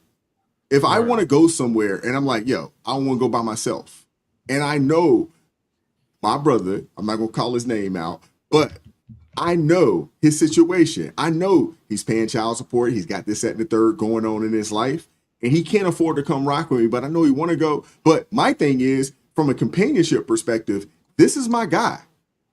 It ain't a big deal. I'm going to make sure it happens. You know, I'm going to make sure it happens. But he also ain't looking at me, as a piggy bank either, because he is a man. He has his own family, he has his own situation going on, and he's handling business. But when I say, hey, I want to go here, hey, bro, come rock with me, and when I say that, I'm like, hey, I'm not expecting for you to, add anything, because I understand your situation. You my guy. You know what I'm saying? We have a lot in common outside of the financial aspect of things. You know what I'm saying? So for me, I think it's also a little different between men and women, because, women will look at each other in a different way than the way we look at, our brothers. You know what I'm saying? My guy, it ain't about the money. A lot of times we go out to places, and one of my guys, sometimes I pick up the tab. Other times, one of my other homeboys pick up the tab. Other times, my other homeboy pick up the tab. Sometimes, one of my guys, he never picks up the tab. And it's not because he doesn't want to, but we understand he don't have it like that because he's in a situation where he can't afford to do so. So we look at things a little differently. You want go for it. So, because see, now you just added a variable, because now you're talking about a different sector. So like those type of dudes, because see, I don't want to say his name because I know he going. I have people in my life like that, to where they see that goes back to my point. They see the person. These people you talking about see the person, but then you have people that don't see the person, and it goes back to duffel bag. They're judging you based on what you got, and then it becomes a catch-22. I honestly believe that those are not real friends. The friends you're talking about are real friends that are down for you. Because we all got that group. Because I got one right now they'd be like Drake said, you weren't with me shooting in the gym. He was with me shooting in the gym. You know what I mean? And he don't have it. Like you say, child support, all that stuff. I promised myself wherever I went, I'm going to take care of it for him. Because what he gave me was bigger than money. And so that relationship that you say you got, like you said, that companionship of what you have, to me, that's a different line right there versus I've known you because you can tell when somebody judging you based on the money versus looking out for you. You know what I'm saying? Absolutely. So when I hear this, and from this young lady, and I understood, exactly where she's coming from. I understood it and I get it. But I feel like there is a certain amount of responsibility that comes with if you are the one that makes the money. No different than, in your family. If you are the one that made it in your family, trust me, you're the one that your family members are going to come to take care of things when they find themselves short. I have been the one, that my brother, that my cousin, that some of my friends come to when they find themselves short. And I ask God to put me in a position to be a lender, not a borrower. And I understand what that means. That means that, hey, if I want to be in that role, to be that lender, not the borrower, that also means that when my family members or when some friends come through and say, hey, man, I'm going through some things, I want to be the one that can come through. Because I know for sure if they came to me, I might be the last option that they even thought about. I might be that last call. So I understand it. So, because I've been so blessed and I've been so fortunate that when people do come my way, now I understand, this young lady, she's talking about superficial things, vacations and all this other kind of stuff. But a lot of times, you know what I'm saying, especially in the Black community, to be honest with you, just people in America, because the reality of it is that most Americans aren't really getting to it like that. I mean, let's just keep it a buck. Most aren't. So if you are in a fortunate position to do that, and that's family members, that's friends, so forth and so on, that when they come to you and say, hey, man, I need a helping hand. I want to be the one to help. I want to be that person. I want to do that. Now, I don't want you to take my kindness for weakness, and I don't want you to take advantage of me either. I don't want that either. But on the flip side of that, when I want to go on a vacay, or if me and my fellas, we're talking about putting together a fellowship or this and that third, we're not gonna let money be the reason that my homeboy can't go. That's been rocking with me for a long time before I had $1. You know what I'm saying? That the fact that hey bro, I got this child support and I got this situation going on. You already know. I already know the situation. So when I'm telling you, hey, we going here, bro, you already know. Hey, just have some spending money for yourself. We got everything else. Don't worry about that. And a lot of the times, my friends and I will get together and say, hey, we'll buy the plane ticket. We already took care of the Airbnb. So you just need to show up. Have a little bit of spending money in your pocket. We'll handle that. But I think men and women, we look at this a little differently when it comes to the finances. Because, even when it's family members, whether it's my grandmother, or my brother, or my little cousin or whoever, that finds themselves in a financial hardship, I'm typically the call. But at the same time, I'm also asking God to put me in the position that I can be that. You know what I'm saying? I want to be the lender. I want to be in that position, which also means that you got to be a great steward of the resources that he gives you. That's extremely important. So on my own, I'm not living to the full max of the means. I'm also, living well below that, because I'm waiting on the time when somebody calls me. I want to be able to say, you know what? Oh, you need, okay, bet, boom. And I can cash app it to you. I can Zelle it to you right now without a question. And it ain't a situation where I need it back. Now if you tell me, hey, will you let me borrow? My expectations that you give it back. But when I loan people or when I give people money, it's, in my opinion, for me, right, I'm giving it to you based off of something that I don't need back. Right. You know what I'm saying? Because I don't want to hold that to you. And I don't want to put myself in a position either to where I'm letting you borrow money that I need back. Because what we do understand is that a lot of times when people ask to borrow, if they're asking you to borrow, they ain't really got it to give it back to you immediately. Right, sure anyway. Something is going to happen. And I don't want to spoil a good relationship over money. Right. I don't want to do that. You know what I'm saying? That's just me. That's just me. But I also want to ask this. When you get into a position to make money, this is just my opinion, I think there's a responsibility that comes with that. I think that there are a lot of women that want to make a lot of money, and there's a small percentage of women that do make the money, but I don't think they want the responsibility that comes with making the money. So what do you mean men, when we start, well, I'm about to explain it. So when men start making money, let's just throw it out there real quick. When a man starts making, 80, 90, 100, 150, $200,000 a year, whatever that is, right? Most men say, hey, I'm in a good position to where I can take on a wife, I can take care of my family, and when family members reach out, I can look out for them. A lot of times when women start making that money, they start living to the full max of that, and they start focusing on what they can do for themselves. Men are extremely selfless. We are extremely selfless when it comes to resources. We just are, because it's in our nature to do so, because we are, supposed to be protectors and providers. And that's not just protectors and providers of our intermediate family. That's also outside family as well. Right. You know what I'm saying? So when we get in those positions, we think like that. A lot of the times when women get in those positions, they think about what they can do for themselves. How many women have we seen on TikTok say, hey, I make $150,000 a year. I'm looking for a man that makes $150,000 or more to match me. When a man makes that, he's like, I don't need a woman to make nothing. You know what I'm saying? I got her, and I got everything around us. It's a different, we look at things completely different. I'm just saying. Can I just say, I didn't hear what everybody said because my computer, I apologize, y'all, my computer went on, it's time to update mode, and it just shut everything down. So that's why it disappeared. But when I watched that young lady, I was just a little, and just listen to a little bit I just got. I guess I see things differently because I was raised differently. I was raised where, again, we want to be the lender, not the borrower. So I give my last dime. I don't think about survival remorse because I got my best friends. I got you. My cousins right now, they don't, during the pandemic and all that, when people were struggling with rent and they didn't know, hey, cuz, And it was no questions asked. They were like, can I borrow? Sure. And I just sent the money. I didn't even look back to say, well, when are you paying me back? I never looked at it like that. And within my family, I almost feel like we've always been like that, because there have been times I've been out of work and my sister is the breadwinner and she's bringing in the money. And she doesn't even look back to say, well, I'm covering you, but I expect you to pay me back.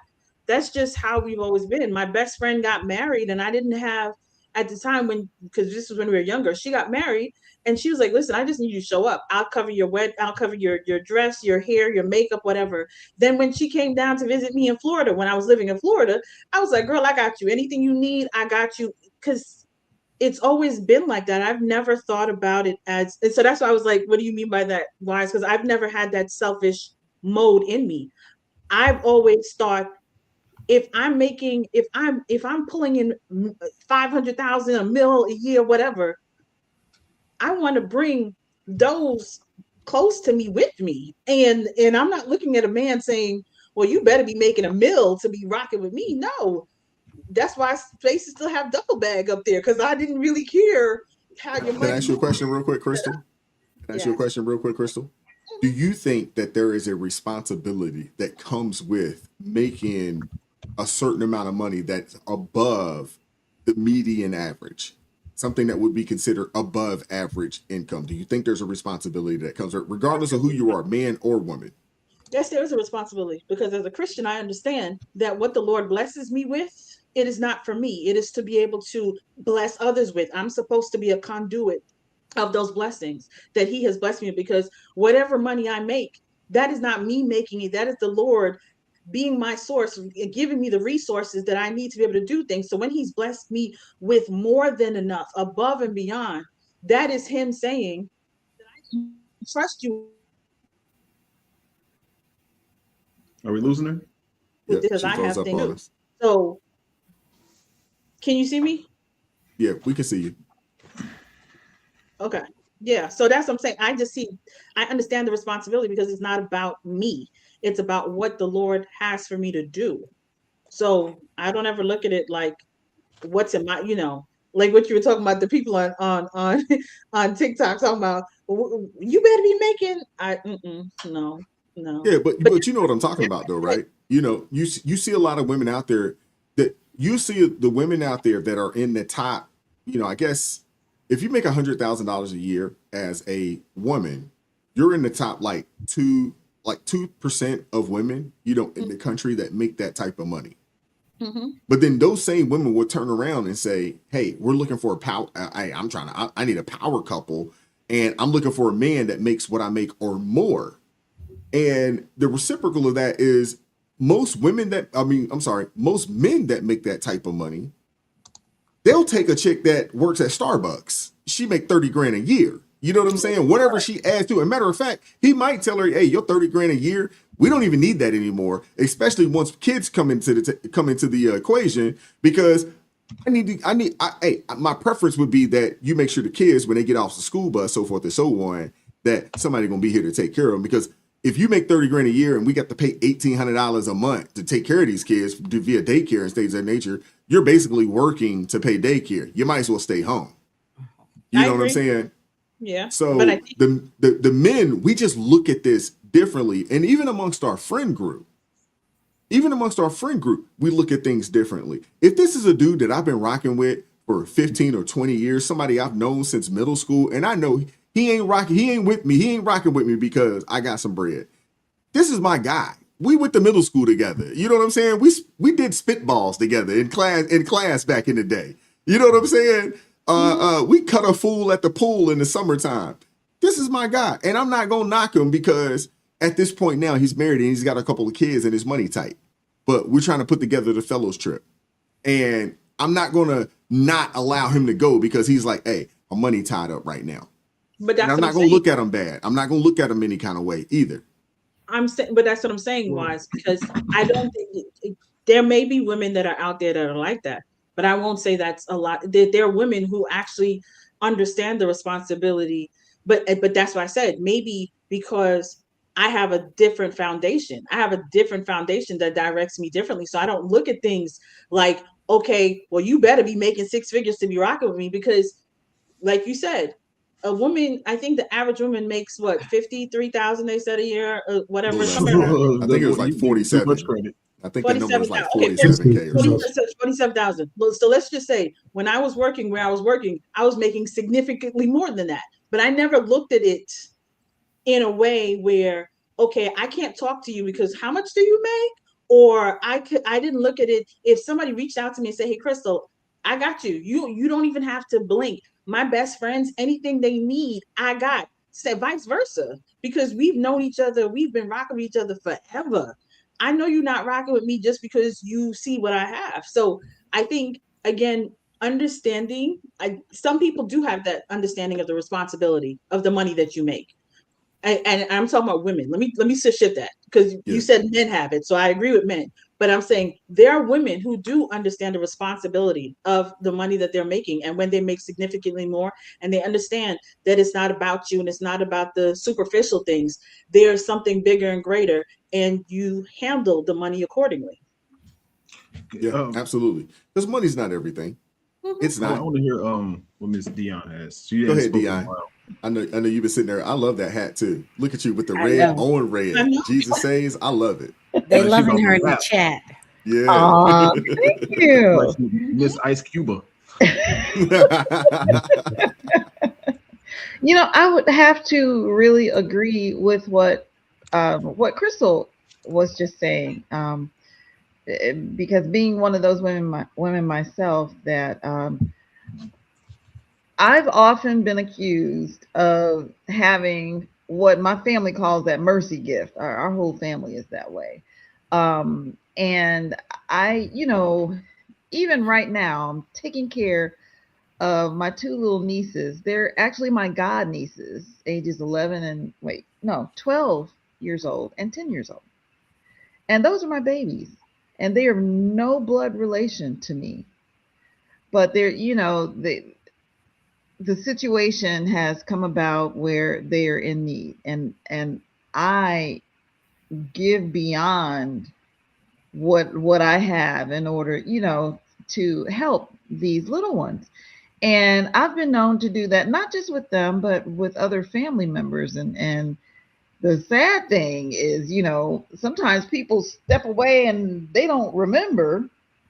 And I used to deal with that whole struggle of, basically being wounded by people that you love, and you pour your life out and you're radiating the love of Christ and all those things. And in some instances, the way things turn out, it's just something else. That's going way off topic. We're supposed to be keeping things light. But yeah, not all women are that way as far as with the selfishness aspect, because I've been known to give. I have a cousin who's like, girl, just get out of town, get away from everybody. I feel like you'll do better if you just get off by yourself, but I have to do what I believe God is telling me to do and how he wants me to live my life.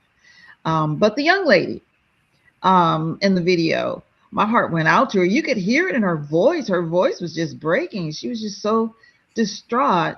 But she's also young. She's got probably a lot of life left to live and a lot of learning that's going to come.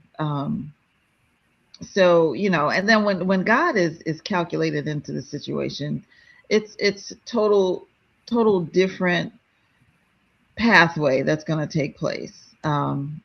So as far as that aspect, I don't know what's up with the young lady. She didn't speak to that topic, but yeah, we're not all out here, us females, being selfish.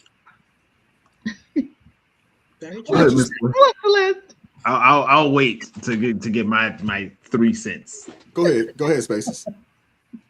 Well, I'm thinking about, in all of this conversation, especially with the video with the girl in the car, I'm thinking about every single person, not want to say every single, but the absolute majority of people who rise on the pay scale have this same testimony. Wow. I never had it. They say, when I was making 50,000, I had friends all around me, and as I climb up in income, there's less and less people around me in my circle. And then on top of that, to what I think it was Mr. Wise that said it, those same people are looking at you. Basically, the more money you get, the more people are going to look at you as a cash cow. Period. And LJ just said it. I forget what. Oh, she said, "I'm giving. I just don't do entitled takers."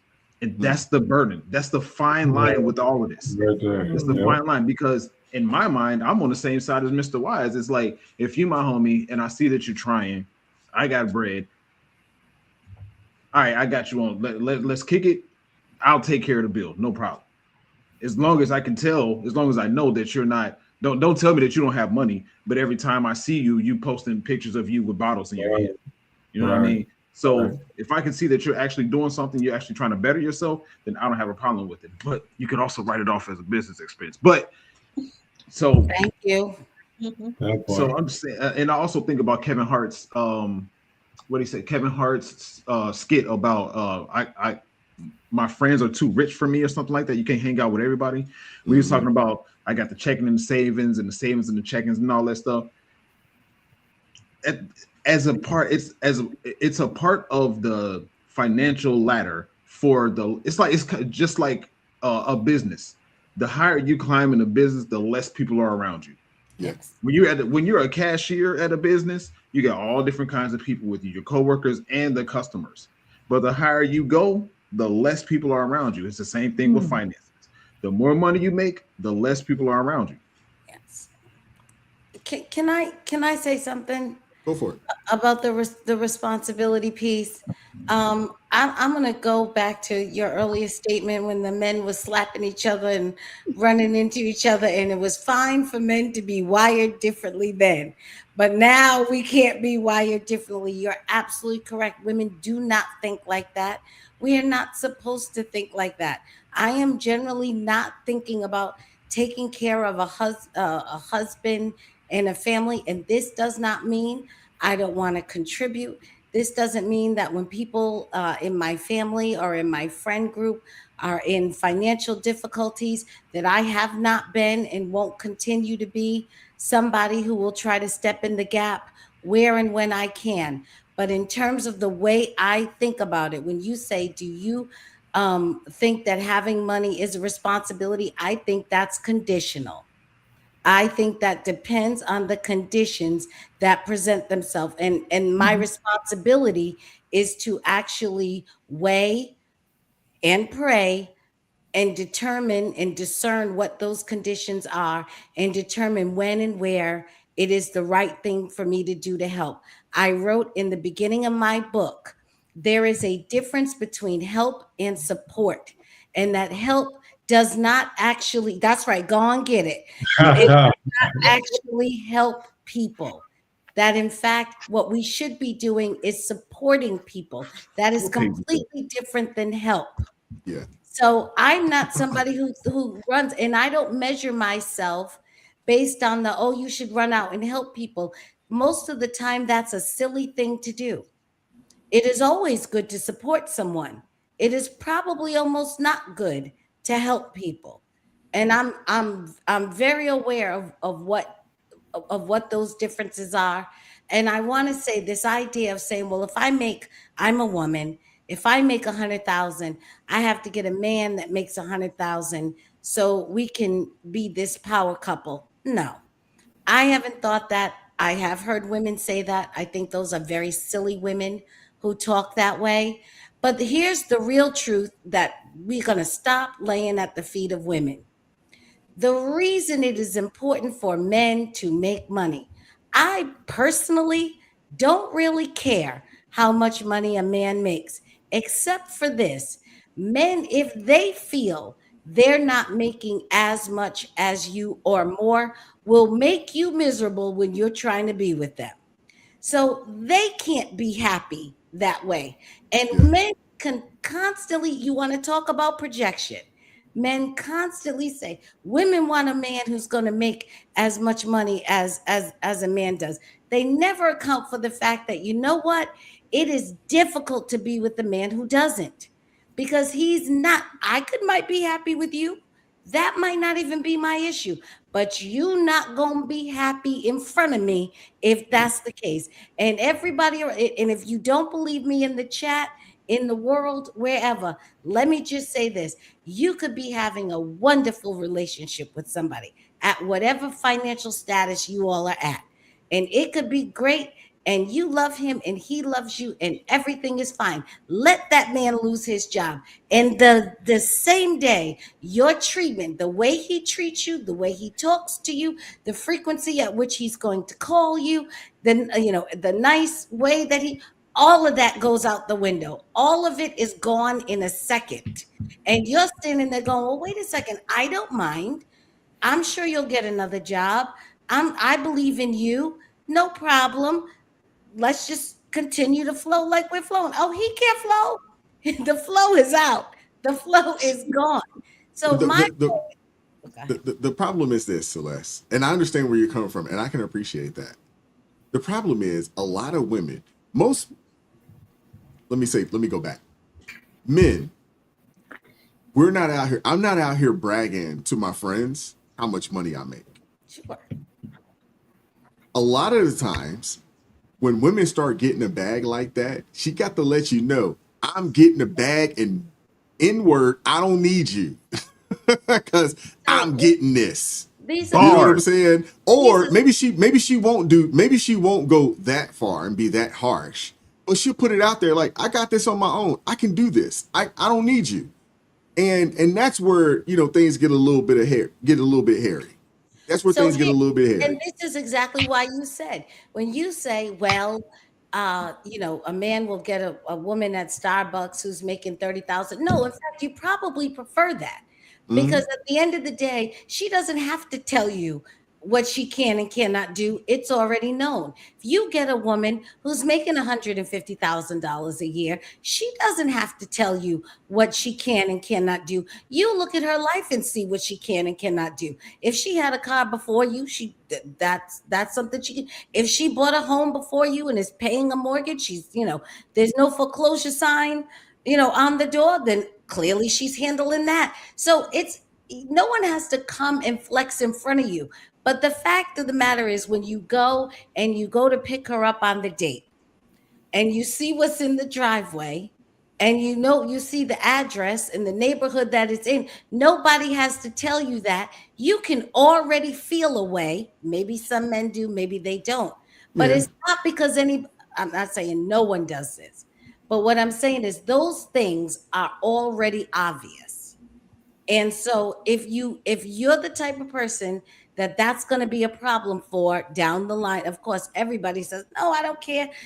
The same way you say, women say they want a man who makes $100,000 a year. Men say, I don't care what she makes. You know, if she's a good person, it doesn't matter to me. Really? Yeah, absolutely. Yeah, that's until they drive up to the house. That's until they drive up into the house. But you know what though? But you know what though, Celeste? You know, a lot of women, more women, and I want you to get in there, Elder Travis.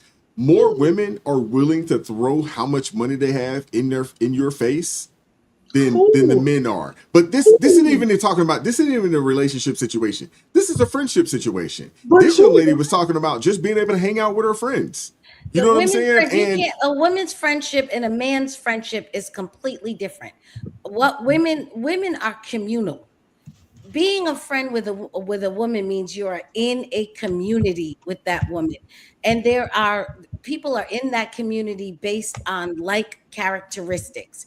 If all of a sudden your primary characteristics begin to shift, it threatens your spot in the community. That's not the same as we watched football 5 years ago, so we can watch football today. Yes, y'all can all still do that because y'all aren't communal in that way. Y'all don't have the same. But I'm trying to understand who, because I have my best friends and we've been best friends. One of my best friends, we've been best friends since I was 12. The other one I've been best friends with since I was 19. I have a circle. We don't even know how much we all make. Like it's not the conversation. It's not even the conversation.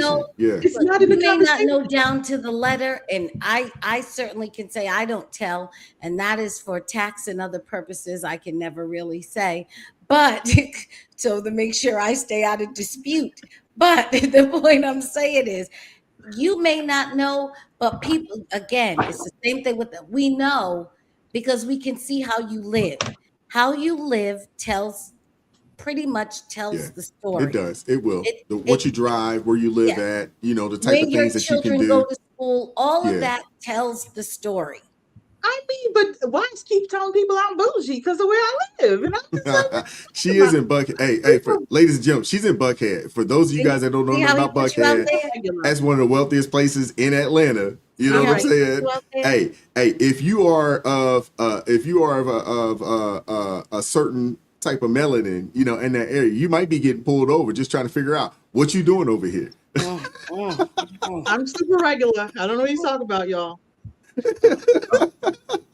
Miss Celeste, I was 100% with you at the first part of what you were saying, because I had to think about it. I'm like, when a dude is at a point where he can't financially support a woman, that's when his insecurities about being a provider come out.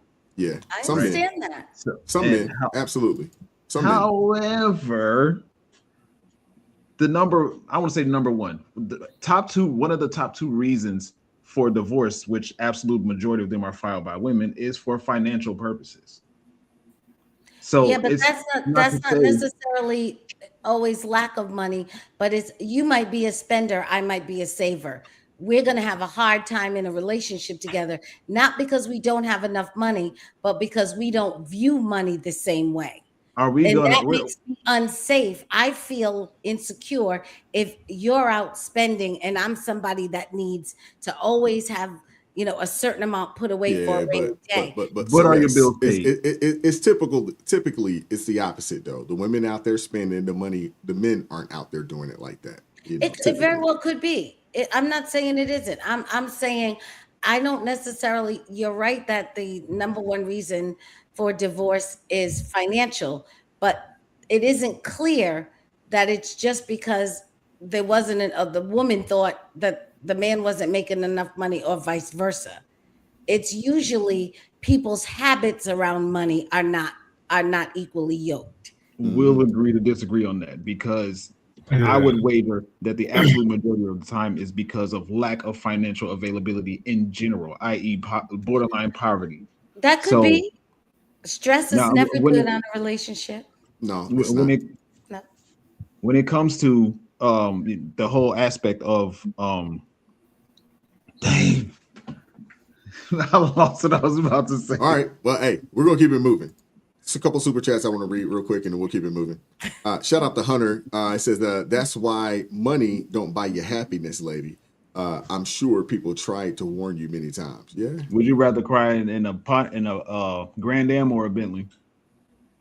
I'd rather cry in a Bentley if I have to cry. Specifically to I mean, if I had to cry, I guess the Bentley. Yeah, and I'm not even sure I know what a Bentley looks like, but I'm definitely sure what a Bentley looks like. That's if those are my only choices, then yes. Can't afford that though. The Bentley Continental. You know, the GT, the coupe. It depends on. Shout out to Mike C. Says she need to find a husband. Yeah, I can agree with that. Shout out to LJ coming through with the $5 super chat. Says the other side, you get animosity from family and friends, like you betrayed them for not being broke, like it was handed to you. Yeah, I haven't experienced that. I can be honest with you and say that that's not something that I've experienced, but I have heard other people that have experienced. I mean, we just saw clips. I don't know how much you guys are, you know, on this social media platform, but Glorilla and her little sister, or maybe I think it was their older sister, yes, you know, that was bugging out, you know, talking about that, you know, this lady owe her money. I'm like, you're an adult. Get out and get it on your own, you know, just like your sister did, you know. Shout out to Papa Dad says, am I in the right place now? LJ says he's just saying that because he's tall. She's talking about you, Elder. I told you I like them broke, ARP. Good Lord, LJ. Come on now. And that says, question, is it possible that with the younger generation that they don't get those close, deep friendships anymore? Okay. I'm almost 60 and I have friends from elementary school. Yes, that's very true. I could definitely say that. People move around a whole lot more than they did back in the day. And you know, people are just a lot more transactional than they are, you know, back in the day as well. But Wise, when you also attested to like nowadays friendships depend on social media. If I liked you, if I did like where we had to grow up and, you know, you're communal and you built that friendship and y'all went through the thick and the thin, they helped defend you against the bully. You know, you went through all of that as a kid. Whereas nowadays it's like, well, they just unfollowed me on Instagram, so I'm not talking to them. Or they didn't follow me on TikTok, so we're not really friends. That I think my homeboy, my homeboy, I'm not gonna throw his name out there, but we go back so far that, you know what I'm saying, we done shoulder to shoulder fighting and carrying on back when we were younger. You know what I'm saying, holding each other down in that way. Yeah, so it's a little different, I want to lighten it up just a little bit, and then, you know, we'll get back to something a little more serious, you know, somewhat anyway. But I know last week we talked about 90s R&B, and we talked about the music, R&B, the rap, so forth and so on. I want to play this clip for you guys. Crystal, I know you'd have been bumping this back in the day. Pre-Jesus Crystal. I know you'd have been bumping this back in the day. This track right here, it would have went platinum back in the day. You know what? I'm going to throw Celeste in there too. You'd have been bumping this too. Now, I know, Dion, you a PK. So you something different. You know what I'm saying? You something different. So I know. She ain't never heard nothing outside of gospel she'd have been sneaking on that on that Walkman. You know what I'm saying? She'd have been sneaking trying to listen to it back in the day. Flip the cover over her head and listen to the music. Wait till it get late night, listen around, everybody sleep. Let me pull this. You know, good well, you ain't supposed to be listening to this type of music. As soon as she hear a little creak on the floor.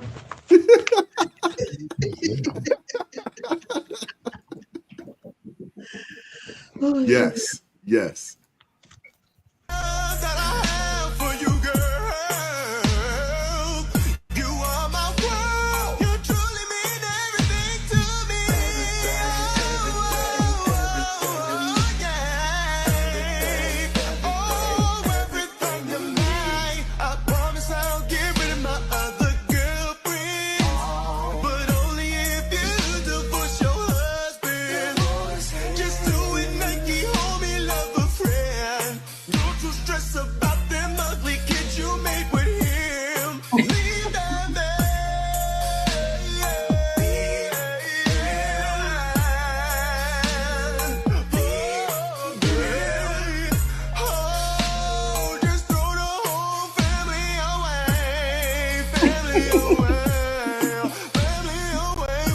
I gotta rewind this real quick. This is for you, LJ. LJ, I know you was bumping something like this back in the 90s.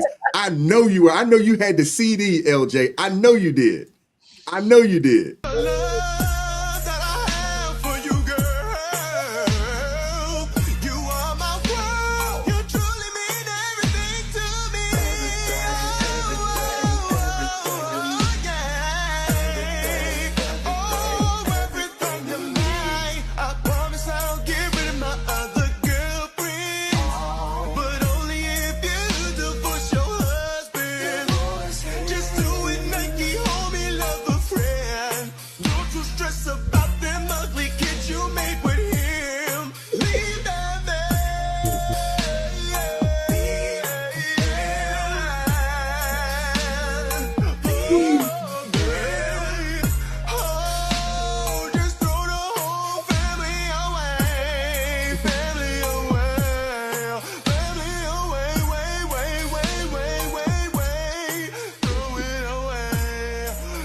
Yo, this dude Reggie is crazy. He is crazy.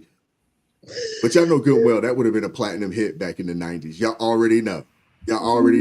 Crystal, I already know you'd have had the single, the CD, the whole nine. This is ignorant. It's ignorant. It's ignorant as all. But the thing is that 90s R&B music, at least they could sing in comparison to today's. Everybody's on auto-tune and all this other kind of stuff. At least those folks could sing. But this is crazy. And so many of us, I was in my middle school and teenage years listening to all this kind of music, and thought it was the lick. And then you fast forward to 2025, 26, and you're like, what in the world was I listening to back then? And why did my parents allow me to listen to this? What are they doing? They weren't gatekeeping the way they were supposed to. That part. Yes, like Freaking You by Jodeci. Yes. I sang that with my whole chest. I sang it and I meant it. I had no idea what I was singing, but I was singing it with my whole chest. And don't talk about some downtown SWV. I was singing that with my whole chest as well. And You're My Little Secret. Listen, because You're My Little Secret. I don't know why I'm singing it, but You're My Little Secret. I ain't old enough to even understand what that meant, but I sang it with my whole chest. And I wonder, what in the world was a little girl like that singing them songs with her whole chest and putting meaning behind it? Like, you put meaning, you meant it. I think that's how it told me. So on my kids, when it came to music, I'm like, what are you listening to? Take it off now. I'm gonna put you on the spot, Elder Travis. What's the track that you listened to back in the day that you know good and well you should not have been? Like, why am I indulging in this? A lot of my music was a lot of Tupac. So my parents, and my parents at the time, my father's a deacon, so I had to listen to Tupac on the porch if I wanted to listen to it. So it was anything Tupac, but my biggest one I think was him and John B. Are You Still Down? Are You Still Down? Yeah, that's it. That joint still slaps. Because it was a different flip. It had a smooth to it. I still got my rugged, and I got my smooth, and it was like, yeah, I can rock with this. But my mom, matter of fact, before we got on here, I asked her, I said, when I get married, I said, one day, when I get married, I said, are we going to do the son mother dance to Dear Mama? She said, you better pick another song because I ain't doing it. My mama had saved. So I was like, Lord, all right. So it's just, I was all Pac. I was Pac all day, man. I can dig it. I grew up listening to Pac. I like R&B too, Before I Let You Go, with Can I get a kiss good night, baby? Can I get a kiss good night? You know what I'm saying? Yeah, that was good. No. Hey, R. Kelly, I know he locked up, but I was a he had bars. R. Kelly fan. But he had bars though. Yeah, he Trapped did. in the closet, he had bars. I'm talking about before that. You know what I'm saying? I'm talking about 12 play. I'm talking about slow jams, honey love. You know what I'm saying? Crazy. The boy Pim is crazy. What was the song? And you could dance to it, and it was like feel a little poke coming through. Oh, what was that song? That was bump. Are you talking about feeling on your booty? No. Coming through. Yes, I get so excited. That song. God, but I can't hide it. Oh, that was next. Yeah, that was next. Yeah, they had a good run. And you're dancing to it or whatever, and then all of a sudden you hear that feel a little poke coming through. It's like, wait, what? And you don't think about it till now.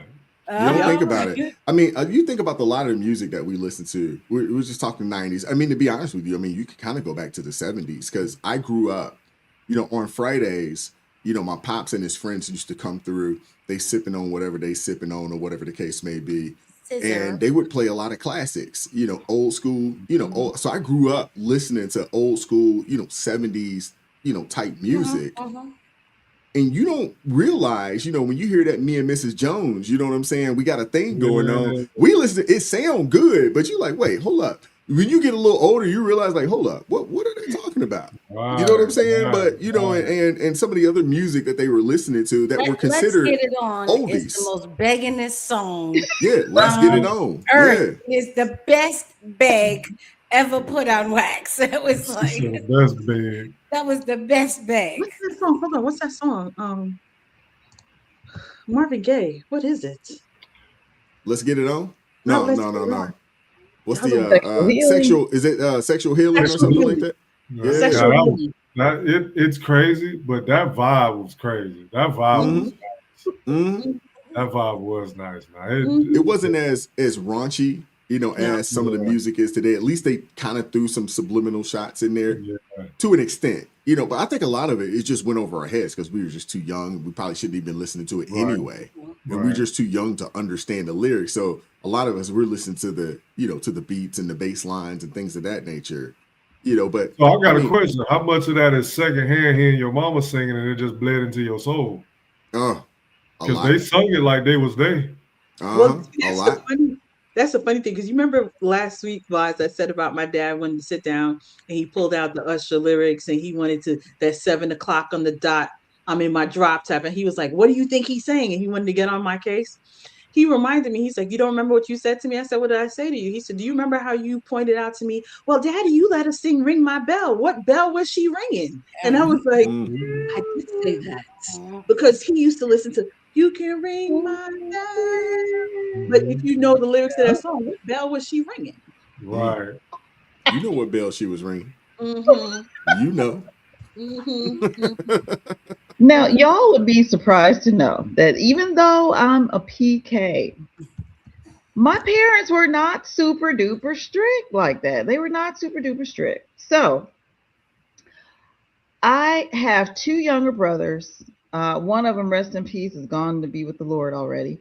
But they had a couple other guy friends, and they had a group, like a foursome, 5 people in the group kind of thing. And so I was older than them, but I came up hearing all the New Edition. New Edition, still some of my favorites. I think my favorite is If It Isn't Love. That is my jam still. That's still my jam. When I was in high school, y'all, I was a huge Prince fan. Yeah. I didn't care, back then you didn't care nothing about the little sexual ambiguity. You just, you played right past that. But Prince, they still do. They still do. But yeah, that was like the first and last concert. I don't know how I got to that concert, because I don't think my parents would have went for that. But I went to the concert and I was outdone because I had a contact high because folks had big old joints that they were smoking right next to me. And I'm like, oh my gosh, haven't been to another concert since. But I was such the Prince fan.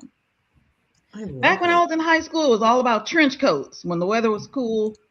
So I had the big buttons. I had a big old, the picture of Prince sitting on his motorcycle, the purple ring. Baby, I had a big button like that. I had a little When Doves Cry, all of them. I had all the buttons. I had my lace gloves like Madonna. I was doing all the things. So music was a big deal. I don't know all about, everything, because y'all mentioned a couple of things that I'm like, no, I didn't get to that one. So you was one of those MTV I kids. dabbled a little bit. You was one of those MTV kids. You grew up listening to MBT and watching, but everybody watching MTV back in the day. Everybody loves Prince. Man, Prince. I was a Michael Jackson. I never really got into Prince. I liked him too. I was Michael Jackson fan. I was Michael Jackson. I love me some Janet Jackson. Still, I will still go watch Pleasure Principle sometimes. I had a thing. I had a thing maybe with men with deep voices, like when I was like 9. So the first CD that I received was Barry White. And I loved his "You're Telling Me This" and "You're Telling Me That," and just his voice and the growl in it. Right. I mean, that was the first thing my mother, that was the first thing my mother brought me. His voice was like, my mother loved Barry too. I forgot about that. Yeah, that was a jam right there. I remember that. I remember that when that came out. That was slapping back in the day. Yeah, but he was so nice. He would just get on the thing and be like, "Oh yeah, yes, yeah." Like he was so nice with it. Yeah, I was an R. Kelly fan. I was a huge R. Kelly fan back in the day. And I mean, you think about the music, but some of that stuff, when he, would come out, and what was the song when he's like, "You might be young, but you're ready." Yeah. And now you fast forward, you're like, look, he told on himself then. Yeah, he was telling on himself, you know, in the music. He was telling on himself. You My know? mind is telling me That's why I yes, can't listen to him. but my body. I need to do that, Water. 'Cause I used to sit on there. I'm like, yes, I'm young, but I'm ready. Ready for what, Crystal? I don't know what I was ready for, but I was. Didn't know what you was. Yeah, you know what you was ready for. You know. This is pre-Jesus Crystal, so she knew. You know who went to my church in New York? Aaron Hall. Oh, he was nice too. You're right. Aaron could sing. Aaron could really sing. I am absolutely mind blown, guys. I've never looked at the Ring My Bell lyrics. Oh, now you did? It said, "I'm glad you're home. Now, did you really miss me? I guess you did by the look in your eye. Well, lay back and relax while I put away the dishes. Then you can ring my bell." What? I told you. Listen, this whole time, I thought it was just about ringing the bell to come to the house. I thought it was like, come over. Like, we can watch movies. Oh my God. Netflix and chill. That was back in the day. You're right, Celeste. That was the back in the day Netflix and chill. You know what I'm saying? That's what that was. Right. Real that's what that was. You know. There's cable and hangout. You said cable and hangout? Yeah, basically. At that time, it wasn't even cable. It was the antennas. You know, we got these 3 or 4 channels. You know? Shout out to LJ with the $2 super chat. Says, what's the TT stand for? Somebody explain that to me. TT? His name, Elder. What? Just TT. It's a nickname. Oh, TT, how did the lyrics to Barry White's song go? I think she's talking about when I was like how he started the song. He don't got no lyrics. He just get on that thing and be like, oh, yeah. The beat just be going. He do that for the first, seem like 30 seconds. Yes. And then he get he be like, yeah. And he get the tone, baby, you know. Oh, it was a long night. That's a whole first 30 seconds of the song. And he just everybody going crazy. You know? I think that's because I love Barry White, and then I ended up liking Michael from Boyz II Men. Anyone that have that little that rustle. Ooh, I love it. Oh, so what you're saying? So what you're telling us is that not only do you need to come with the duffel bag, but you need to come with a deep baritone voice as well. Yeah. Oh man. Okay, Crystal, she put it out there. Hey, suitors, just know, duffel bag, that's the first step. You know, second step, you got to have that baritone voice. You know, that's mandatory. Chill. Oh my goodness. Y'all are crazy. Y'all are a mess. Oh man. I want to ask you guys a thing. So, you know, we'll start with Di. I know you're a little seasoned. We won't say older. We'll say seasoned. What's the one thing that you remember about your childhood, that leaves you just shaking your head until this day? Hold that thought. I want to play this for you guys. Okay. I want to hear from you guys. I got some things, but I want to hear from you first, Di. TV used to be the heaviest thing inside the house. I seen my son was moving his 40-inch TV across the room. And I'm like, man, you just don't know how good you got it. You don't know how good the TV in my room ain't never moved. It never moved. We moved the whole room around the TV. If you can't see the TV from where you at, then you just can't see it because this TV ain't moving. We ain't moved the TV. The TV was so heavy, you would buy a new TV and set it on top of the old TV. Ain't nobody moving this TV. Let you have to move the TV across the TV ain't moving. We moving all the couches around the TV. This TV ain't moving. TV heavy as hell. Don't let you have to move some TV up and down some stairs. You remember you used to have to take more than one person to move a TV? Moving a 37-inch TV was a 3-person job. There was 3 people. The box you used to have to rent a truck to take your TV home. The TV didn't fit in the back of no car. What? A TV in the back of this car? Hell no. Now we just take it for granted. I can move. I moved 4 TVs at the same time the other day.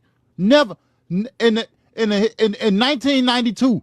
If you would have told me I'd be able to move 4 TVs, I would have told you get the hell out of my face.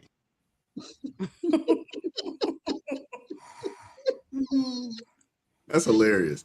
I know y'all remember them TVs that they wouldn't even move them out the house. They just throw a TV on top of that joint. You know what I'm saying? Jules? Whatever the latest and greatest, that thing just go on top because we can't move this nowhere. It's too daggone heavy.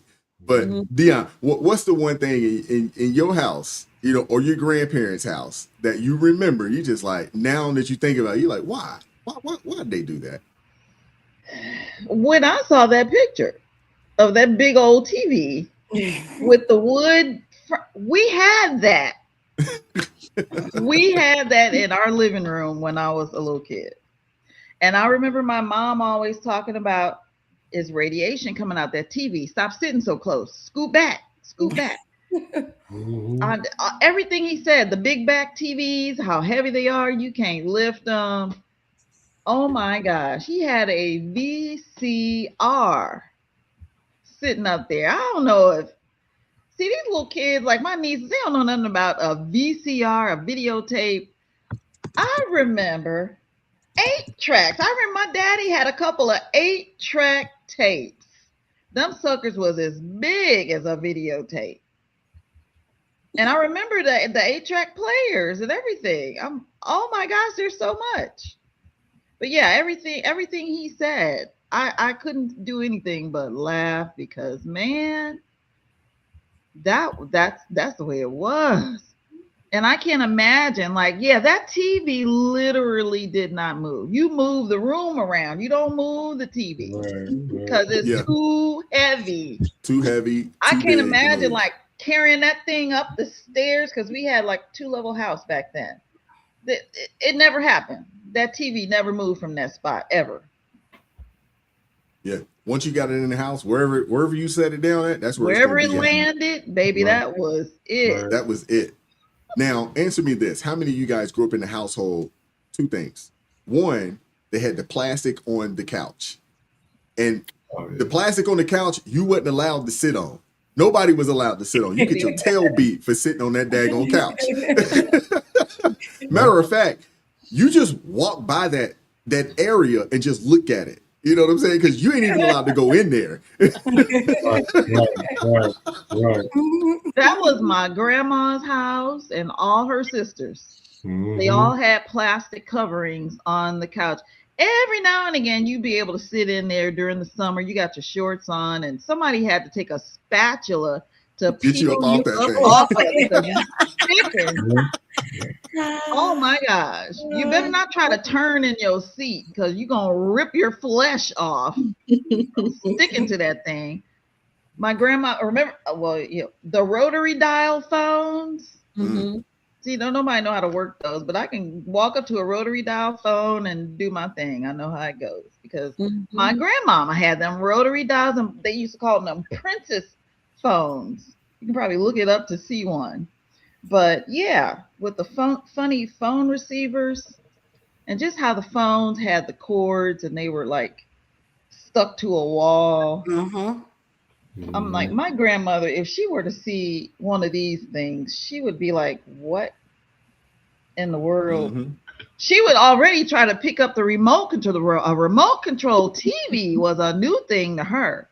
So one time I caught her with the remote in her hand trying to hold it like it's a phone. I'm like, Grandma, that's not the phone. Give me the remote, Grandma.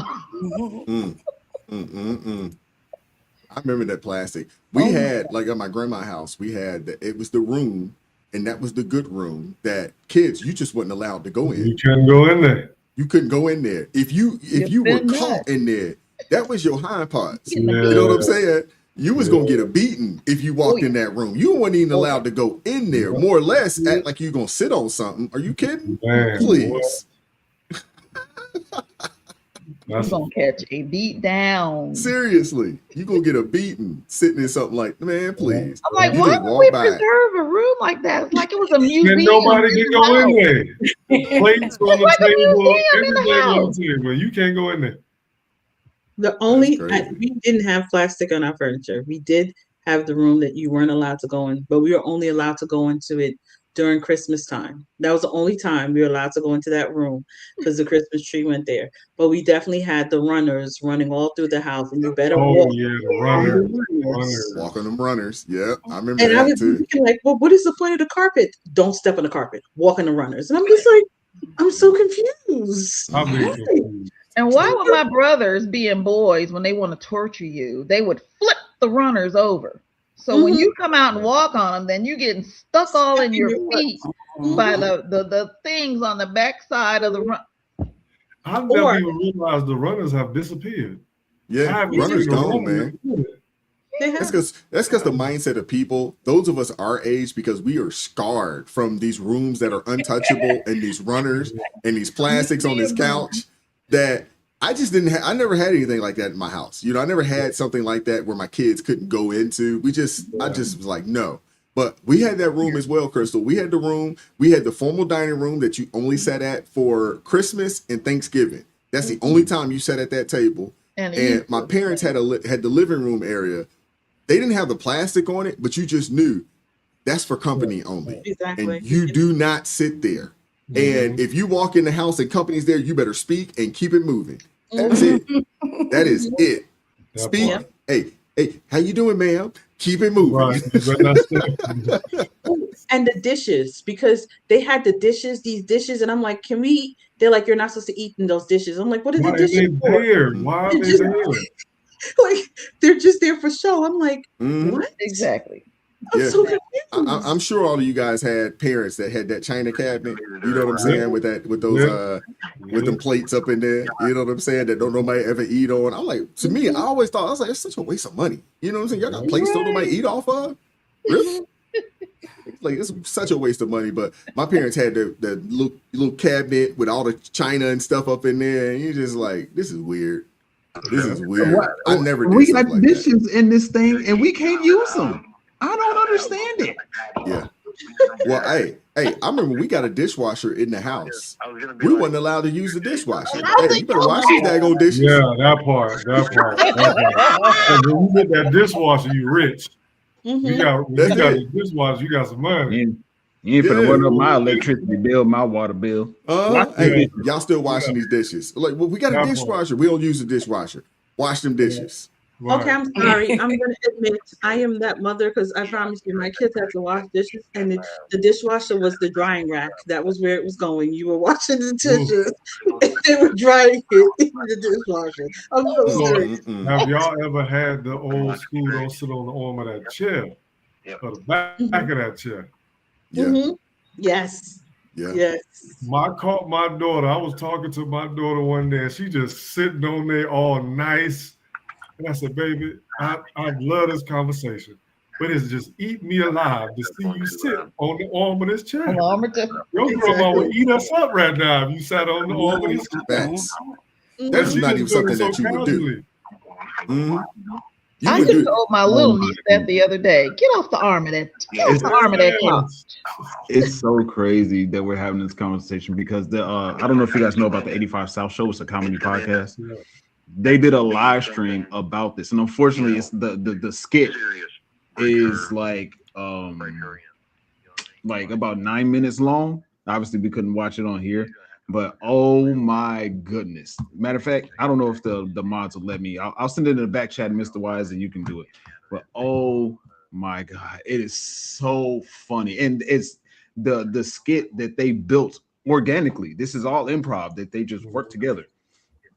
It was about breaking the arm of the couch. Yeah. Let me see if I can find it. Oh, you can. So, like the first time my grandmother saw The Chase, and so you're not supposed to put your feet up on the couch, but The Chase, you're supposed to be able to lay. The sectional had The Chase where you could lay on it, and she would be like, "Don't put your feet." I'm like, "No, Granny, you can lay on that. You can lay across it." You gonna lay on a couch? You gonna lay on the chair? You gonna put your feet? I'm like, Granny, you're supposed to. This is the part that you lay on. That was a no. You do not put your feet on our good furniture. Period. So my sister got that when the cell phone first came out, like the real cell phone. before there was any actual fiber optics. And it was like a suitcase. It was a case like this big, and the phone was like this big, and you had to pull up an antenna and then, talk on a phone that was bigger than your head. So we had walking around with that little case, it's like, what are you cordless phones? We call That's what it was. It was a cordless, wasn't it? And then, big thing to be standing there and pull your antenna up. And then thing You took me back to the people. Yeah. It's crazy because I also had that same TV, the in the video, the black TV that he was showing on the screen. I had that same TV, and that thing was so freaking heavy. It finally went out. It lasted for a long time. That's what I can give it credit for. It lasted for a very long time. Last a long time because I know that floor model. I know it lasted 15 years. It ain't moving. Right. I know it lasted.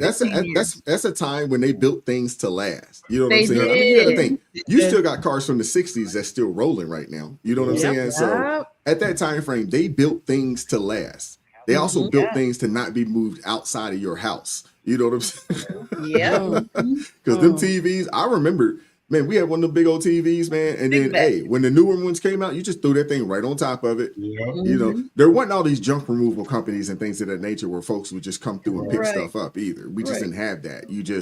People just held on to things. You know, that's just what it is. You just hold on to it. You know, I remember my grandparents had, this old, it was like a green velvet, couch, but it had the plastic on it. And they kept that thing for years. You know what I'm saying? Like, well, y'all gonna get rid of this? Never. We paid good money for this couch, and ain't nothing wrong with it. That's because you won't unmummify it. Get that plastic off their couch. Yeah, take that plastic off. So there were certain things that I grew up doing or grew up, dealing with that I just would never do. Like in my house, I never had a room in the house that the kids couldn't go into. I just did. But I do remember, hearing those stories, older folks, kids, because kids gonna break up stuff, and they tell you, man, you'll break up the devil. You know what I'm saying? Y'all come through, just break up all kinds of stuff, just because kids are careless and reckless. You know what I'm saying? They just don't think. You know what I'm saying? So old folks will tell you back in the day, man, y'all kids will break up the devil. Y'all break up everything. We can't have nothing. I remember my mom used to tell us all the time, man, we can't have nothing because of y'all. We're trying to provide y'all with some good things. We can't have nothing because y'all break up every daggone thing.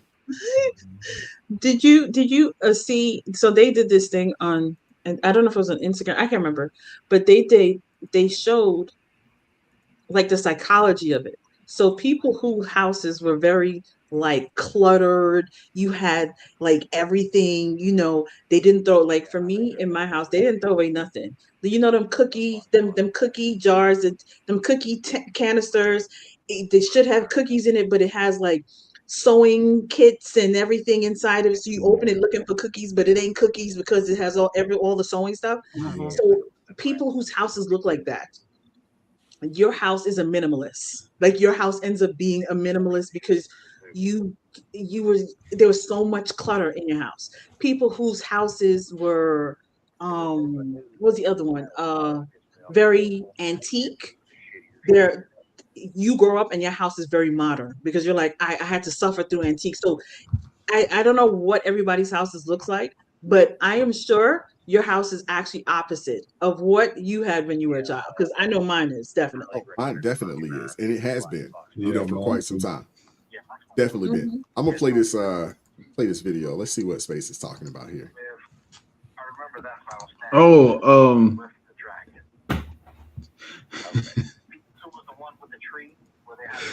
Oh man, it's a longer one. Show glitter dress.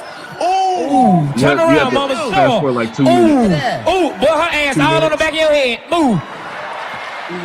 Ooh, hell yeah. I know I did, but you tried to do a backflip off of. But you told me to do it. You the one, you got up there and when you broke it, everybody calm down. Look, we just gonna say that we came in the house and it was like that. She not gonna believe that, stupid. But hold up, let me fix it. She not gonna believe it. I got a perfect idea. What? It was a tornado. What kind of tornado? A big one. Okay. Man, that shit ain't staying up, man. Damn, man. Why you do that? Man, we got. I go get some glue from that though. No. Get up. Put that one together. Oh yeah. We need a cover. Yeah. Put that over there. Then Chico, you just act like you sleep when she come in. Set it up right. Straighten it up. Hold up. Y'all hear that? She coming in. She coming.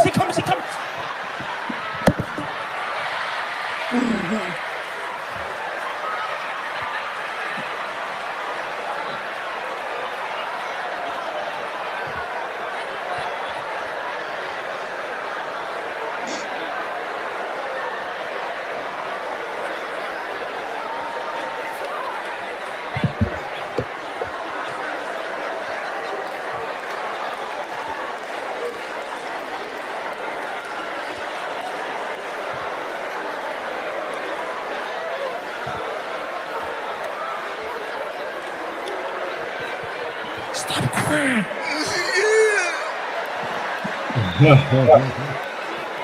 Stop it. I'm scared.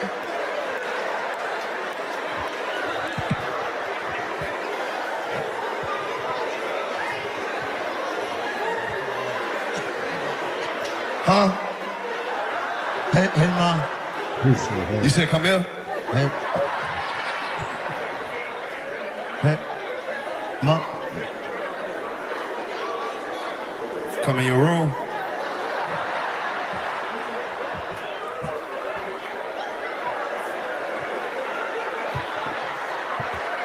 Huh? No, ain't nothing wrong with it. What you mean, why it's pushed together with? She said, move the couch.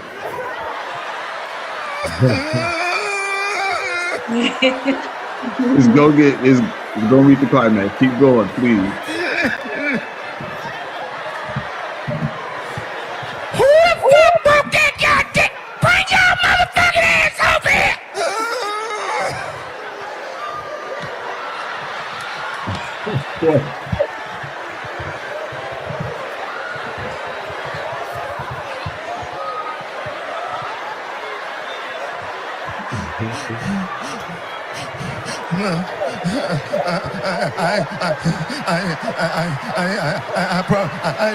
I didn't do nothing. No, because I told him to stop. And he didn't want to stop. Okay. Mama wants you. Tell her I'm dead already.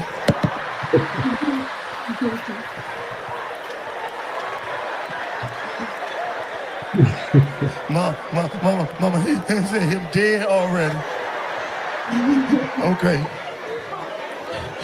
She said you better get your black ass in there before she kill you again. Get up! Stop praying. She gonna be on us. Go in there and tell her what you did.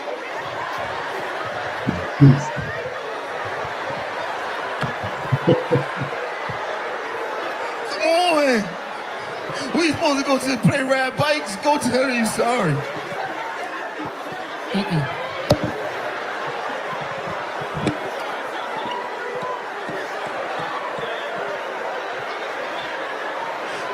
Mama, him said, Okay.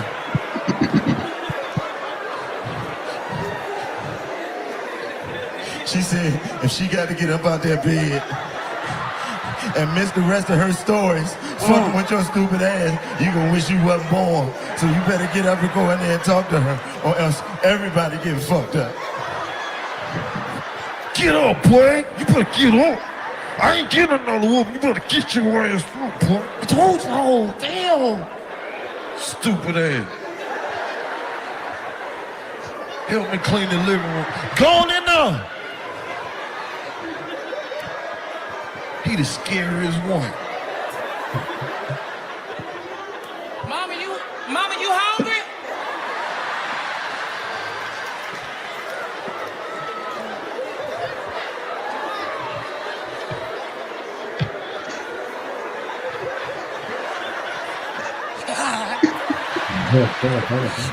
Yes.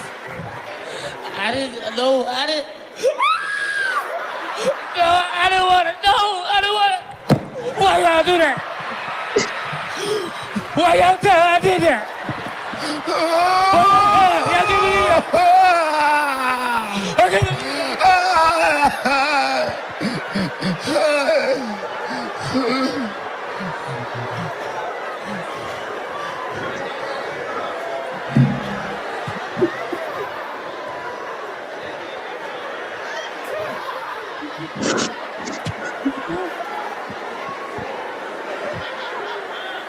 That's what your way get. Why y'all do that? You okay? Let me see.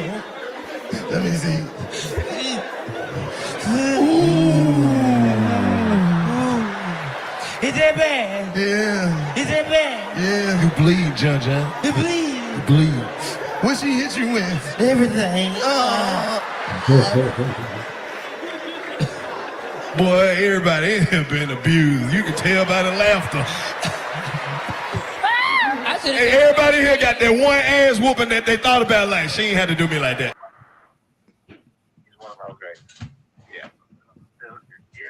That's ignorant. Goodness. Oh my goodness, faces. You a nut, yo. You a nut, yo. I'm trying to figure out how he had his leg like that for so long. It's just like, oh, yeah. It was just like double jointed knees or something. I don't know. Yeah, it was like he's gonna cramp up down there. Boy, I tell you. Look at him. He over there. He can't control himself. He can't control himself. I'm saying, oh, she was pulling him back in the room.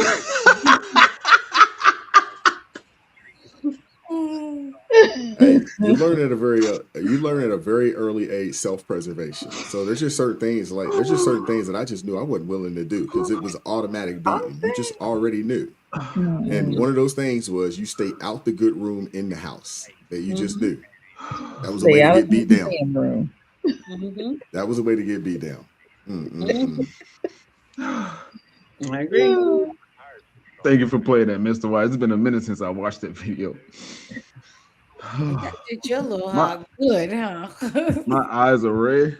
But it bring back some memories. Is that what it did? Brought back some memories.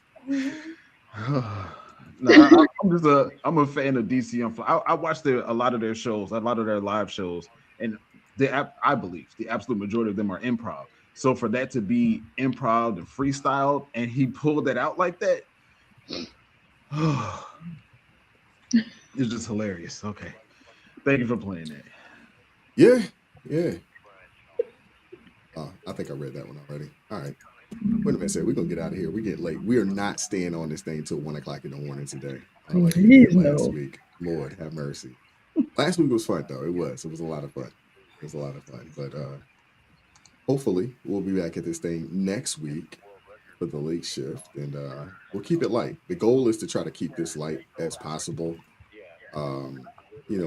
Hey, Elder Travis, what's your schedule like? Since I got you on, I put you on the spot. What's your schedule like during the week, in the morning time?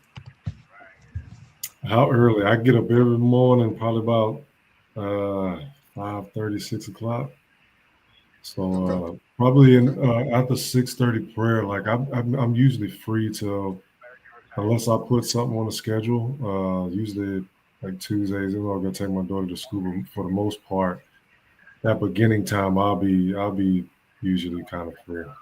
Okay, we're gonna have to get you on for the regular show in the morning, ARP in the morning. It's a lot more serious. It's not like this. It's definitely more serious. But I'll reach out to you. We'll get you on. All right, whatever you need from me, just let me know. Absolutely. Thank you, Dion. I appreciate you pulling up. PK, you actually showed me something today. I didn't think you was listening to that secular music out there. I didn't think that was you. You know what I'm saying? And you Prince out there was a wild one. Dion out here letting us know. She a little, PK. My parents didn't know nothing about them Prince lyrics. They didn't know nothing. Prince was a wild one. You out there with he could put all of them to shame. Absolutely. With his lyrics. You know, hey, when Prince had the concert with the chaps on, with the butt cheeks out, you know what I'm saying? I'm sure y'all remember that. Darling you know, Nikki.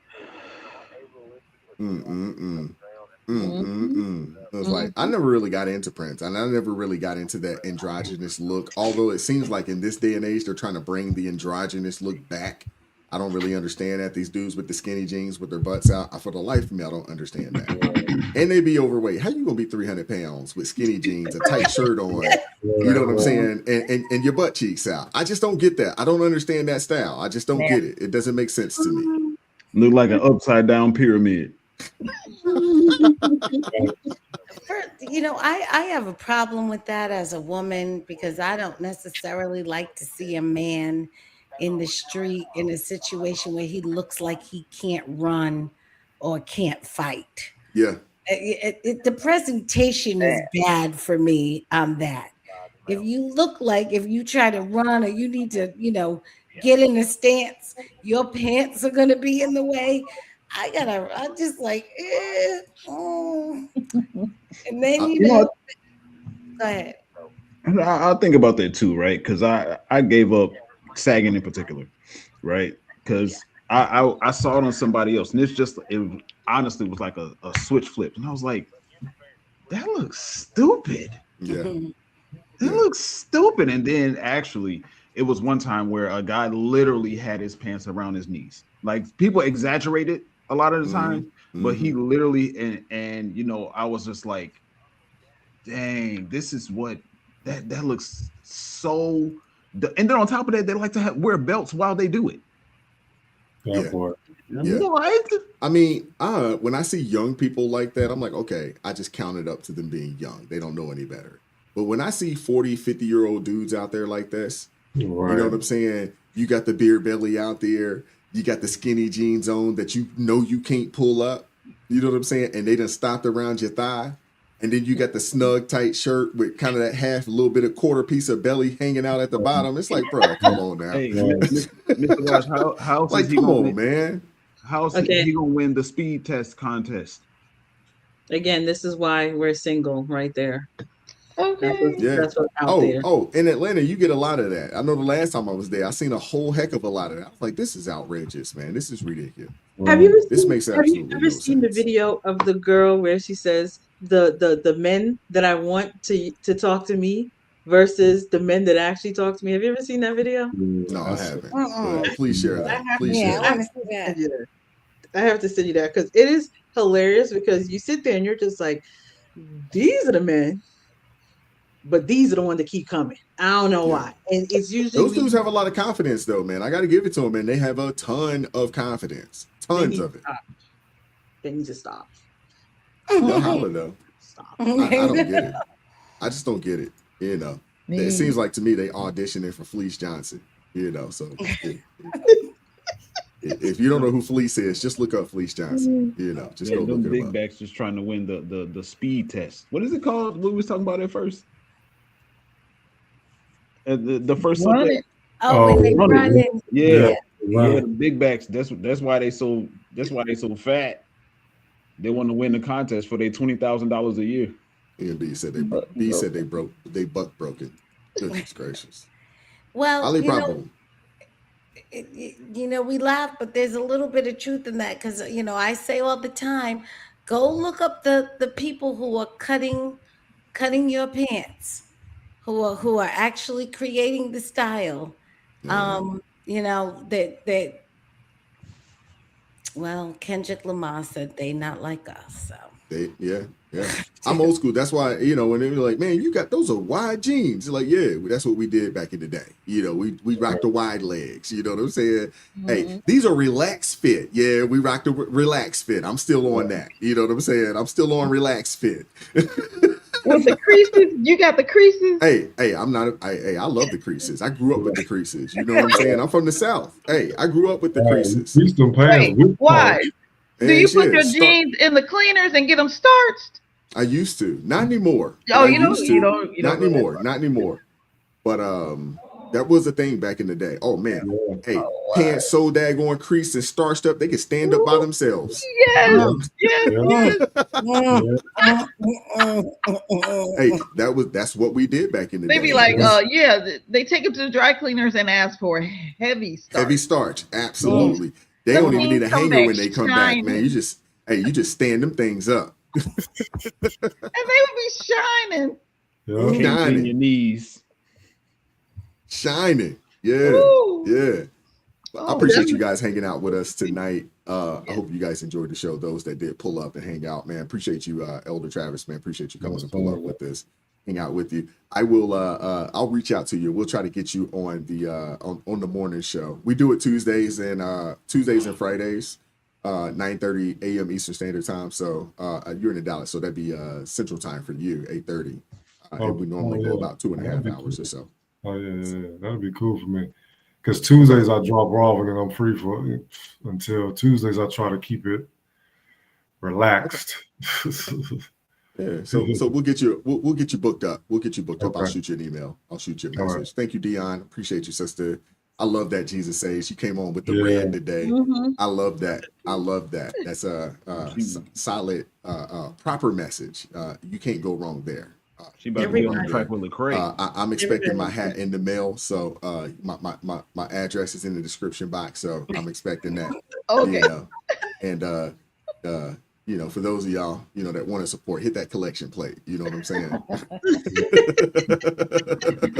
Wise, I just sent it to you if you just got it. I don't know if you got it. The men versus the men I want versus the men I don't want. Oh Lord. Would you email it to me? Yeah. We'll add that. We'll add it for next week. We'll add it for next week. We'll kick off for next week. For sure. But we'll appreciate you guys hanging out with us this evening. I'm tired. I'm going to bed.